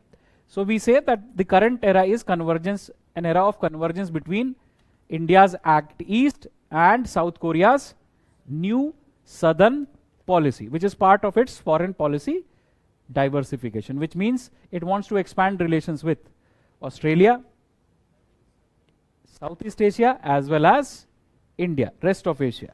So that's one reason that is driving this relationship. But if you look at the relations in terms of its core, it's based on the pillar of economic linkages. How? With South Korea also we have a free trade agreement. 2010 we signed a free trade agreement of CEPA with South Korea. If we see with South Korea, traditionally our trade has been larger as compared to China, as compared to Japan, not China, Japan. 30 billion US dollars of trade. It has increased, right? It has increased to 30 billion US dollars. It crossed 30 billion US dollars. So larger trade than Japan, right? And then we have investment initiatives like Korea Plus.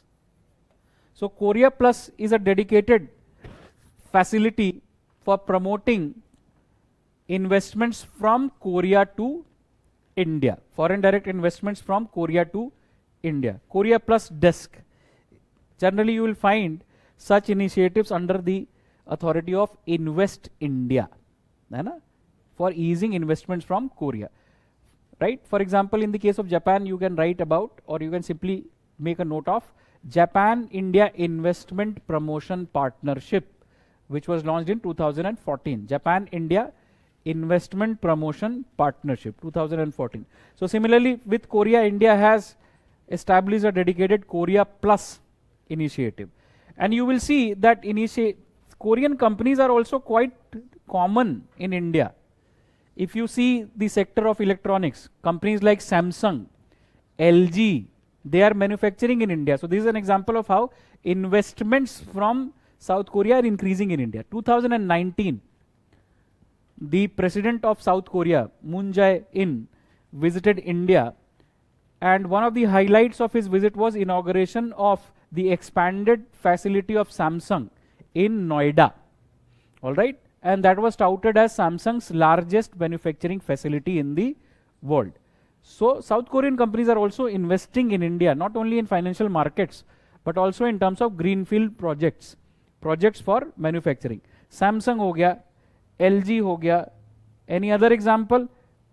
One of the most popular automotive brands in India, Hyundai, that is also South Korean.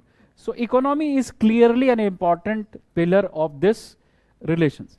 Now in terms of economy, we also see that Korea also has announced an India-Korea package. India-Korea package is to the tune of 10 billion US dollars. So this is development assistance that Korea has announced for India, 10 billion US dollars of development assistance. Apart from FDI of Korean companies in India, development assistance through India-Korea package of 10 billion US dollars, 9 billion US dollars of loan, 1 billion US dollars in grants, specifically for development of certain kinds of projects, smart cities.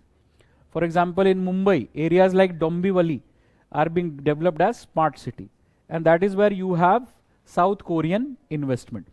For example, there is a proposed Mumbai-Nagpur highway that would be built through South Korean investments. So Korea Plus package. This is an economic linkage that we have. Plus, we already have made advances in review of the CEPA. So that is another thing that we see, that without being talked about much, this relationship has seen progress. Trade is more than Japan. All right. Investment commitments are also there. South Korean companies are also there in India. And then we also have successfully concluded first phase of the review of the free trade agreement. So this is economic reasons of the growth in relations. Then you have areas of defense cooperation which are also growing. So we have with South Korea a logistics agreement. So South Korea is also a country with which India has signed a logistics agreement, which simply means that now this is another country which would be helpful in the context of expanding India's reach in the Pacific. Similarly, we have been making progress in the area of defense training. So 2020, Defense Minister Mr. Rajnath Singh visited Korea, and India and Korea signed agreements on defense training, sharing of their training facilities or joint training of their armed forces, and defense manufacturing, including joint manufacturing. So for example, there is a particular category of weapon called K9 Vajra. K9 Vajra. It's a howitzer gun. So that is of Korean origin, which has been inducted in the Indian military. So we have defense relations in terms of defense acquisition as well as joint ventures between Indian defense companies, defense manufacturers, and Korean defense manufacturers. That's the part of what we are doing together. K9 Vajra is one example of defense weapons from Korea being inducted in the Indian military. And now we see that our key focus is why Korea is important. Because of its capabilities in technology. In what areas? So first of all, shipping. If India wants to move further on the path of developing super tankers, large commercial ships, or even aircraft carrier, cooperation with Korea is important because it's a leading country in terms of shipbuilding in the world. It's a leading country in the shipbuilding arena. So shipping is one area of technology where we are interested, and this is something that we know because Prime Minister, when he visited South Korea, he visited the Samsung's facility of ship building in Korea, right? Another area is medical devices. Medical devices. So South Korea is a leading country in terms of production of medical devices. And you must have seen something during COVID-19 when there was a shortage of testing kits. Korean testing kits were one of the initial kits or one of the initial technologies that we had used. Korea was praised in terms of its management of COVID-19. So in medical devices technology, Korea again is a leading country where India is interested. Space and nuclear technology. So here again, Korea's capabilities are relevant for India. India and Korea have a civil nuclear agreement. India and Korea have signed a civil nuclear agreement. Korea again is a leading country when it comes to nuclear reactors manufacturing. Leading country in terms of nuclear reactor manufacturing are Japan, Korea, US, France. Right? These are the leading countries when it comes to nuclear reactors. So in India also, we have nuclear reactors, and also Russia. Right? So the few countries are proficient in terms of nuclear reactor manufacturing. South Korea is one. So civil nuclear agreement for the development of nuclear industry in India, nuclear energy in India. So these are areas of technology where we are interested or we have agreements, and then we have created a future strategy group with South Korea on fourth generation technology, meaning working in areas like robotics, automation, machine learning, artificial intelligence. So this is where we are working with South Korea. So the formation of this group, future strategy group, is to identify areas in which India and Korea can build joint ventures. So why is Korea important? For two important reasons: its economic prowess and its technological prowess. These are two fundamental reasons why we have been keen on developing the relations with Korea. And we call this relationship a comprehensive strategic partnership. Why? Economy, technology, so show sufficient areas of interest, and then there are cultural civilizational engagements, and then this is on the top of it bound by geostrategic convergence, which is visible, which can be built upon. Right now, Korea is not one of the countries which participates in Quad or participates prominently in debates on Indo-Pacific, because it is concerned about China. It is right next to China. But sooner or later, it would like to develop an option, diverse option, vis-a-vis China. For example, 2018 UPSC asked a question in the preliminary examination. THAAD is, right? So THAAD is a missile system that the terminal high altitude defense system, which the US was installing on Korean soil. The Chinese did not like it. Then what happened? Anti-Korean riots in China. Protests against Korean manufacturing facilities in China. So these are some of the examples of discomforts which may lead South Korea to be interested in developing of a common view on Indo-Pacific.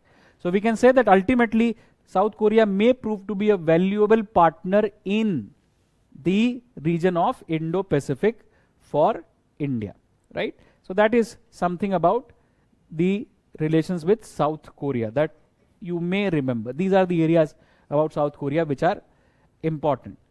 Now, if you read world history, you will also find that India and South Korea, or India and Korea in general, have linkages, because India served as the first chair of the committee appointed by the UN to conduct elections in Korea. Right? In the 1940s, Korean conflict was shaping up. So the UN's idea was to conduct elections in Korea. So India headed the committee responsible for conducting elections in Korea. Elections in Korea did not take place. What happened? Korean War broke out, between whom South Korea backed by US, North Korea backed by USSR, or Russia this time, USSR at that point in time. So the war then continued, and India then was one of the countries which proposed a ceasefire agreement, a resolution which led to the ceasefire agreement between North and South Korea. So India played a role of advocacy for peace in that war, and India provided humanitarian assistance in that war, right? And then India chaired what is called Neutral Nations Repatriation Commission, NNRC. Neutral Nations Repatriation Commission, meaning a committee created by the UN to ensure exchange of prisoners of war. So India in that sense was involved in the Korean War, in the capacity of providing humanitarian support, or in the capacity of chairing important committees in the context of Korea, right? That is an additional information.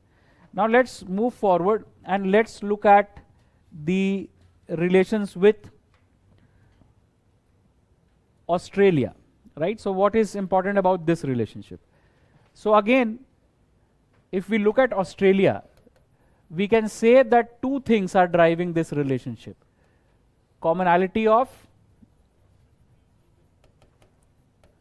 values. Now we can't say culture and civilization.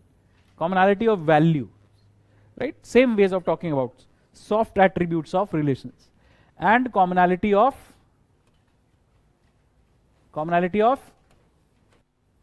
interests. So this is what is driving India-Australia relations in the current context. When we say commonality of values, what do we mean? So in these kinds of instances, we start talking about values like democracy, that India and Australia both have Westminster style of democracy. Both these countries are based on certain principles like rule of law or respect for rule of law. This is what we say commonality of values. You can also add here people to people engagements. So there are many ways of defining it. One, cricket being a commonly popular sport in India and Australia. Every now and then we keep on playing this sport, which seems to be silly, but very popular in Australia, very popular in India. And that's why you will see when Prime Minister, for example, visited Australia, he visited with then Prime Minister Tony Abbott of Australia, the Melbourne cricket ground. Kapil Dev, Sunil Gavaskar, they were also present. So that is another way of drawing commonality, that India and Australia share much in common in terms of interest of people. Cricket, right? Or other sports, even hockey. But in hockey, Australia these days is stronger than India. Or increasing tourism. Two-way tourism is also increasing. One of the important destinations that Indians now, with increasing incomes, would like to go to is Australia. And that's why you will see on Indian TV a lot of ad on Australian tourism. Notice karna kabhi, especially during cricket matches, right? You will find Australian tourism ads in India. And thirdly, Australia has emerged as an important destination for educational opportunities for Indians. अगर Oxford Cambridge में नहीं हुआ, Harvard में नहीं हुआ, Colombia में नहीं हुआ, येल में नहीं हुआ, तो ऑस्ट्रेलिया तो है, वहां से भी फॉरेन की डिग्री मिल रही है, right? So it gives you a pedigree. So now many people from India are moving to Australia as students. Educational contacts are also increasing. This is something that you can commonsensically observe, right?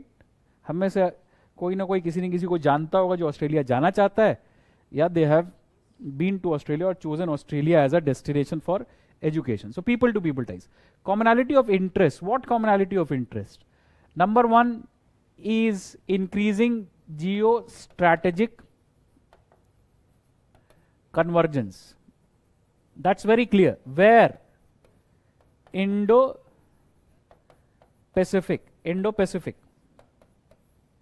Right? So Australia is defining its interest in terms of Indo-Pacific. India is also defining its interest in terms of Indo-Pacific, spanning across Indian Ocean and Pacific Ocean. So that's one simple commonsensical geostrategic convergence that we can see. And that's why you will find them being partners at Quad. You will find them being partners even in IPOI, Indo-Pacific Oceans Initiative. One country which has started a initiative in this context is Australia. Australia, India, Indo-Pacific Oceans Initiative. So it's a partner in the Indo-Pacific Oceans Initiative, which India had announced in 2019. Geostrategic convergence. And the larger reasons are the same. Their trade investment interest plus their interests in terms of how the rise of China is affecting their own interests, right? So Australia is concerned about China, which is an authoritarian country, expanding its influence in its backyard. Australia is concerned about increasing influence of China and Chinese in its own domestic markets. Australia is concerned about, and this was a debate in Australia a few years back, that Chinese are using their economic influence to affect democratic process in Australia. And that was referred to as sharp power. So there is soft power, hard power, smart power. What is sharp power? Sharp power is use of financial instruments or strategic influence by authoritarian countries to interfere in the democratic process of democratic countries or domestic politics of democratic countries. So that accusation goes to Russia, how it used social media and technology to influence election results in 2016 when Donald Trump was elected. In US, that's a big debate. And then Australia also believes that Chinese are providing funding to Australian think tanks, Australian academicians, Australian politicians also. And that is how they are influencing domestic politics in Australia. So these are various ways in which Australia is also concerned. So that's one commonality. And that's why you will see this has led to greater diplomatic and political linkages between the two sides or engagements between the two sides. So one is Australia is one country which India has now adopted a summit format. So biennial summits between these two sides. Every 2 years, India and Australia have a summit between the prime ministers. For example, this year, early this year, there was a summit between India and Australia, right? Summit between India and Australia. Then, this is also another country with which India has now adopted a 2+2 dialogue format. 2+2 dialogue format has also been adopted between these two countries. So now we have 2+2 dialogue with Japan, Australia, Russia, and USA. These 4 countries we have a 2+2 format of dialogue. Now this also is a way of indicating which are important countries for India, 2+2 dialogue. And then multiple trilaterals. Quad is another example, multiple trilaterals. For example, India, Japan, Australia trilateral, sometimes also called JAI. But JAI generally was the reference to Japan, America, India trilateral, right? So India, Japan, Australia trilateral. India, Australia, France trilateral. Dialogues on their common issues. So these kinds of interactions between India and Australia are increasing. And other kinds of interactions are also increasing. For example, both of them are part of East Asia Summit. So that is where they also exchange their views. They have common views on Southeast Asia. Similarly, you have partnerships like SCRI, all right? And you have partnerships like G20. So interactions bilaterally, trilaterally, regionally, and globally are increasing between India and Australia on the basis of what? Commonality of interests and commonality of values. And that's why this relationship is also now defined by India as a comprehensive strategic partnership. Comprehensive strategic partnership. So, this is also a comprehensive strategic partner, and that's why we are paying some attention to it, right? There is no other reason, but this is the reason why we are paying some attention to it. Now, one area of this engagement is economic engagement, right? So, here it is suffice to say that Australia has prepared a blueprint for relations with India, and it then recognizes India as one of the most important economic partners of the future. Why? Many things. India has a large market, but recently what has happened is Australia criticized China in the context of COVID-19. China did not like it. So then China imposed high custom duties on some of the items that Australia exports to China. And China has been the largest market for it. Wine, right? Food grains, and coal and iron ore. So then there are economic tensions which are visible. So Australia, for example, it would make sense to it to search for a similar large market, because these are some of the highest value commodities that Australia exports, right? Raw material. Australia, mining is a leading industry in Australia. And that's why Mr. Adani is also developing the Carmichael coal mine in Australia. Hai na? So this is what makes sense for it. As its tensions with China increases, its trade dependence on China would be a problem. So then it needs to have a alternative large market. India is one. So this is one complementarity because of which Australia has prepared its blueprint for relations with India and identifies India as an important partner.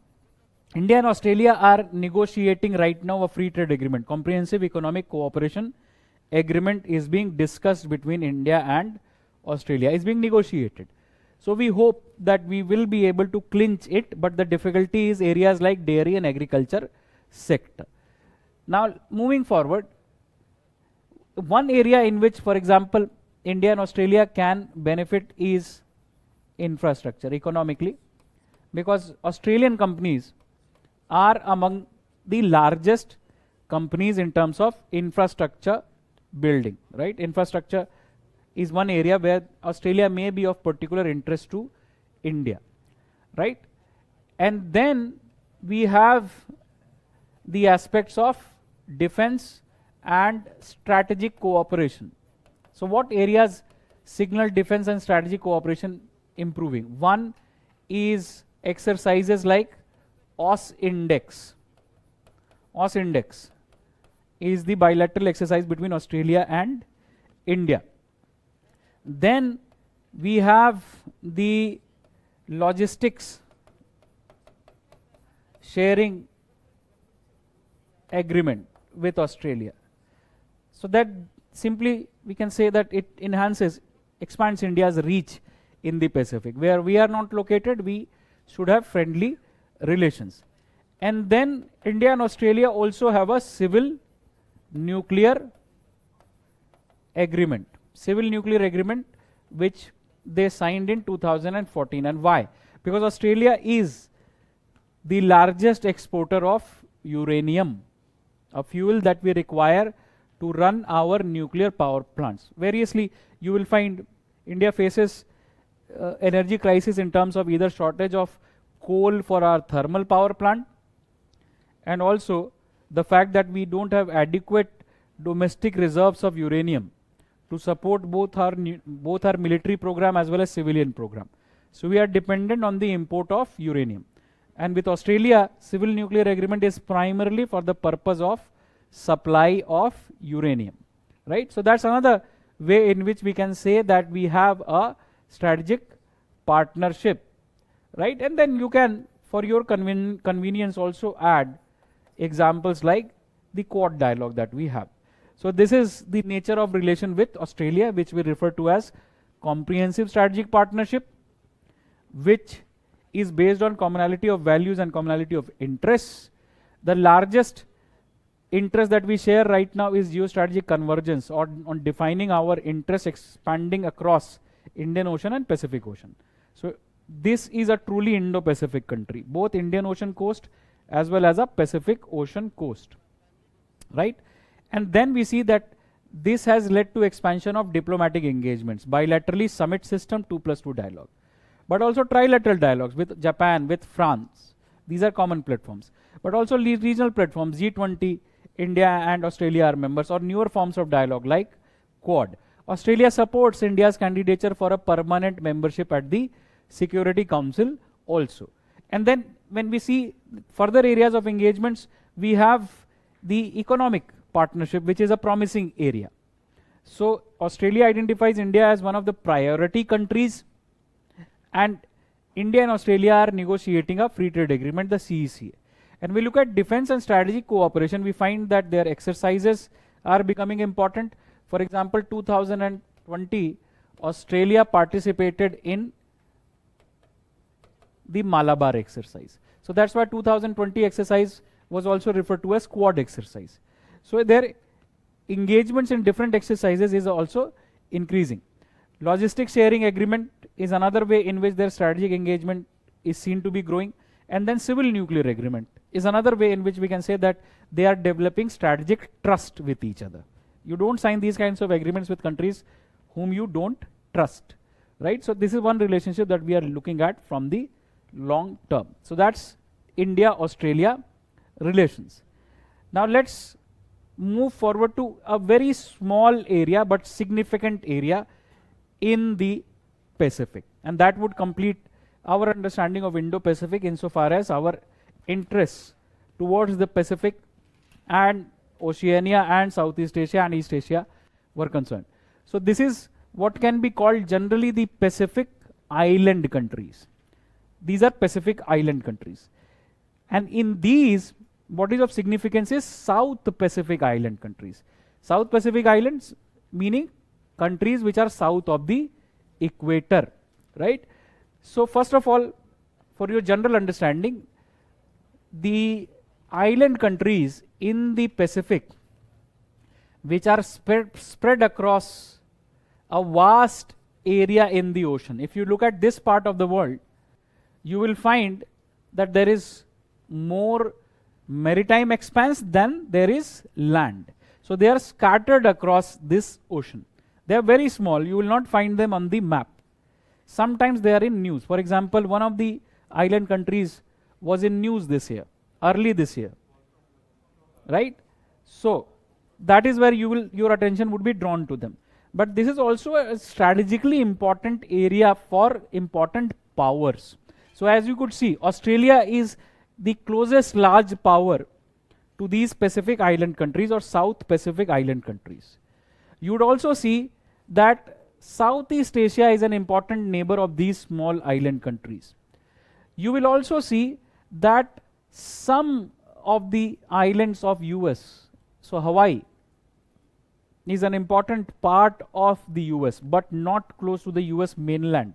Rather, it is more close to the South Pacific islands, right? So US is also present here, and US has an external base in this region called Guam, an external territory of US, Guam, where it has a naval base. And then China also is expanding its interest in this region.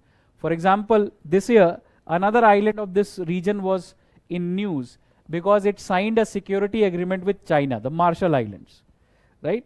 Marshall Islands signed a security agreement with China. Marshall Islands or Solomon Islands? Solomon Islands. मैंने कुछ कहा आपने हाँ कह दिया, right? Solomon Islands, and China signed the agreement, security agreement. So it is clear that China is also interested in this particular region. So then the question is, how about India, right? So India is also interested in this agreement. It can be argued that the expansion of India's interest under Act East also covers relations with Australia as well as relations with countries of South Pacific under its ambit. So we can say that interest in this region is part and parcel of the era of Act East.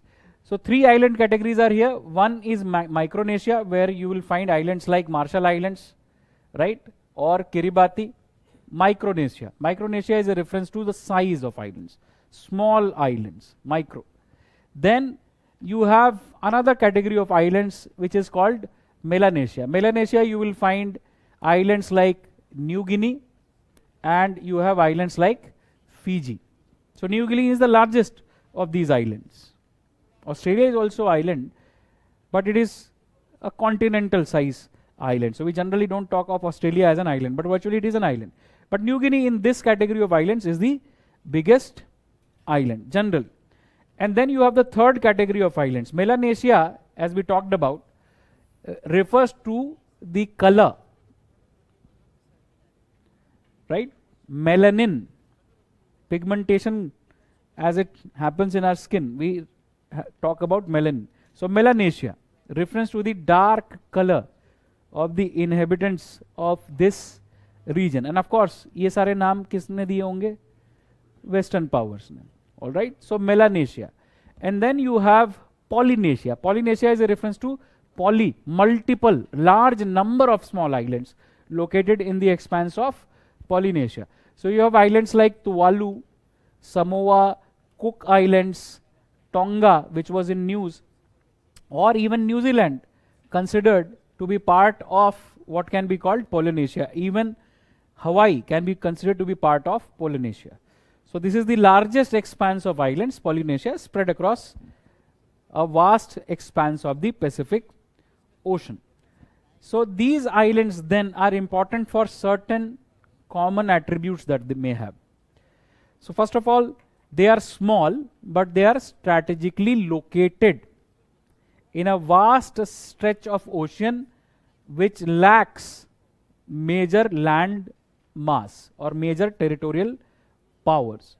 So spread across a large part of the ocean. So thereby, their significance simply lies in the fact that they have vast exclusive economic zones. So they become significant in terms of location. Their location is significant in terms of their exclusive economic zone, which is their resource endowment. And then their location is also of strategic interest, right? Meaning any power trying to expand its influence in this region would be interested in these territories. So growing strategic interest of larger powers in these countries also makes it significant, this region significant. So why are these islands significant? Even though they are small, you won't be able to find them in the atlas because of their location. By their location, it means A, they cover a vast expanse of the ocean, which generally lacks large land masses. So thereby, from the perspective of sea lanes of communication, from the perspective of trade routes, they become important. They have a large exclusive economic zone. So from the perspective of resources, they become important. And then because of these factors only, there is an interest from larger powers in these countries. So strategically, they are important. Other countries are taking interest in this particular region. And if you see, many of these countries are part of global groupings like small island developing states or members of the UN, United Nations. So when it comes to their votes, UN में ये matter नहीं करता आप बड़े हैं या आप छोटे हैं. Every country has one vote. So they also become important in terms of global political engagements, multilateral engagements, being members of the UN and also then being part of categories like small island developing states, right? So those small, they are significant. So keeping this in mind, we will simply develop the understanding of what India is doing in the context of these islands. So when it comes to Pacific Islands, India has traditionally engaged through a grouping called PIF, Pacific Islands Forum. India has been an observer at the Pacific Islands Forum. Australia has been the largest member of PIF. So traditionally, regional integration in this region has been under an organization called PIF, Pacific Islands Forum. What has been India? India has been an observer at the Pacific Islands Forum. Then India's traditional focus has been on some countries like Fiji. Why? Large population of Indian origin. Large population of Indian origin, because this is one island in the Pacific that the Britishers controlled, and they controlled this island and developed plantation agriculture here, and they took Indians as indentured labor to this region. So traditionally one focus on the Pacific has been on Fiji, relations with Fiji, which has a large proportion of population of Indian origin. And then gradually what you will see is, in the era of Indo-Pacific, when we are developing the Indo-Pacific approach, and largely as part of the Act East approach, this region has also now garnered attention. Why? Because of the same reasons that we talked about. Location, resources, their engagement in terms of global affairs, members of the UN, right? And other countries taking interest in this particular region. So with this in mind, 2014, India started an initiative called FIPIC. FIPIC is Forum for India Pacific Islands Cooperation. Forum for India Pacific Islands Cooperation. This is India's initiative. So now it includes 14 Pacific Island countries and India at one platform. It includes 14 Pacific Island countries and India at one platform for promoting engagements, right? Because one-to-one engagement may not be as feasible. So we have created a platform for dialogue, and this is part of what the entire world is doing. So for example, China also has launched its own initiative in the context of the Pacific Islands. 2014, Prime Minister visited Fiji, and FIPIC was launched at Suva, the capital of Fiji. And the same year, Xi Jinping also visited this region. So we see that there is a global pattern in terms of interest in these islands. So first meeting of FIPIC, first summit of FIPIC took place at Suva, Fiji, and then later on we conducted the next summit of FIPIC at Jaipur. 2015, the second FIPIC took place at Jaipur. All right, the FIPIC summit, Jaipur. So this is something that has happened, and later on the summits have not taken place because generally 2020 a summit was proposed at Port Moresby in Papua New Guinea. COVID-19, it did not take place. But this is a platform that we have created so far. So then what is it that India has announced as part of its outreach to Pacific Island countries? So India has announced, for example, $1 million of line of credit assistance for climate change adaptation and clean energy. Right? So this is something that India has announced for these countries. Then India has announced opening of dedicated trade office for promoting trade relations or trade interests with these countries. So generally FICCI, Federation of Indian Chamber of Commerce and Industries, acts as the nodal agency for the dedicated trade office. And then we have the announcement of visa on arrival for promoting tourism or people-to-people exchanges between India and Pacific Island countries. On dedicated airports, we have announced visa on arrival for these countries. And then India has announced that its intention that it would be helping these countries in establishing Pan-Pacific Island e-network. So this is something that India is promising in the context of what it can offer to the Pacific. So we are on the path of digitization.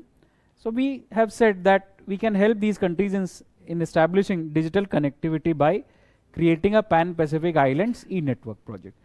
We have proposed the same thing this year at the SCO, creating a digital highway for the SCO countries. We have done the same thing for Africa by creating a Pan-African e-network project. So this is where we are offering what we are capable at. Then we have offered space technology application to improve life in these islands, which means what? If you are located in an island, it's very important for you to be aware of, first of all, your maritime surroundings, second of all, weather patterns, right? For example, an early warning of a cyclone would be important for you. Early warning of any possibility of heavy rains, heavy downpour is important for you. So for maritime domain awareness, resource mapping, and also for weather forecasting, these kinds of technology, space technology application is important for the life of the citizens of these islands, right? And this is where India is proficient, because we run a network of a constellation of satellites for resource mapping or for weather prediction. So that is something that we have offered to these countries. And as a measure of capacity building, we have offered training to the diplomats, from these countries. As a matter of capacity building, training to the diplomats of these island countries. So these are specific initiatives, either financial initiatives to support climate adaptation initiatives, clean energy initiatives required in this region, or promoting trade diversification of these countries required in this region, visa on arrival simply for improving the possibility of people-to-people interaction, or Pan-Pacific Island Sea Network to promote digital connectivity, because India can do this, and space technology application to generally improve the quality of life on these islands by creating capacity to observe, record weather phenomenon, predict weather phenomenon, and also record their resources, and training to diplomats as part of capacity building support to human resources. So two-way relationship. One, India is interested in the location, in the resources, and thereby in the strategic significance of these islands. And two, India is interested, or is offering what it can in terms of making real difference in the region, right? So thereby, how can we improve the outreach under FIPIC? So we can say that a general approach towards this island is a good start, dealing with them collectively is a good start, but then greater bilateralism would also be required. Greater bilateralism would be needed. Why? Because understand, concepts like honor are important in individual life as well as for smaller countries, right? So we cannot always put people in a particular club. People are also individual, right? We cannot always be referring to people as part of their collective identity. आपको उनकी individuality को भी acknowledge करना पड़ेगा. So that's what we are saying. Greater bilateralism would also be needed in terms of either understanding their requirement or implementing the specific projects, or in order to develop relations based on respect, right? That don't club us under any one category. Small countries generally would be sensitive. So that is what is important. Then we understand that tailoring the projects to address specific needs of these countries would also be required. This would lead to success in FIPIC-like approach, which means what? If you look at Pacific Island countries, they are diverse countries. Some countries have a per capita income lower than India. For example, let's say a Papua New Guinea. Per capita income of around $1,400. Some countries like Cook Islands have a per capita income of $25,000, much more than India. So there is economic diversity. Some countries like Papua New Guinea have a population of nearly 4 million. Some countries like Niue, NIUE, have a population of only 1,500. So demographic diversity. So the projects have to be tailored to address their specific needs in terms of diversity. Diversity of geographic size, diversity of demographic size, and diversity of their economic requirements. So by doing these, India may make these initiatives successful. And then we need to partner with capable and like-minded partners or like-minded countries which are interested in this region, which means what? Partnership with Japan would be valuable in this region. Partnership with Australia would be valuable in this region. Partnership with US would be valuable in this region. So partnering with capable countries, like-minded countries, is something that we should be focusing on when it comes to India's interests in the Pacific. So with this, we have completed our run in the Pacific by looking at different sets of countries. Southeast Asia we started with.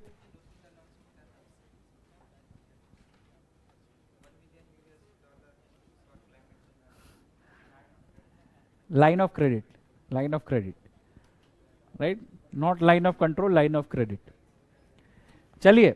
So we have covered the Pacific, Southeast Asia, relations with Southeast Asia, institutions there, then issues like South China Sea, issues like RCEP, then relations with Japan in detail, South Korea and Australia for awareness, and FIPIC, because this is India's initiative for the Pacific.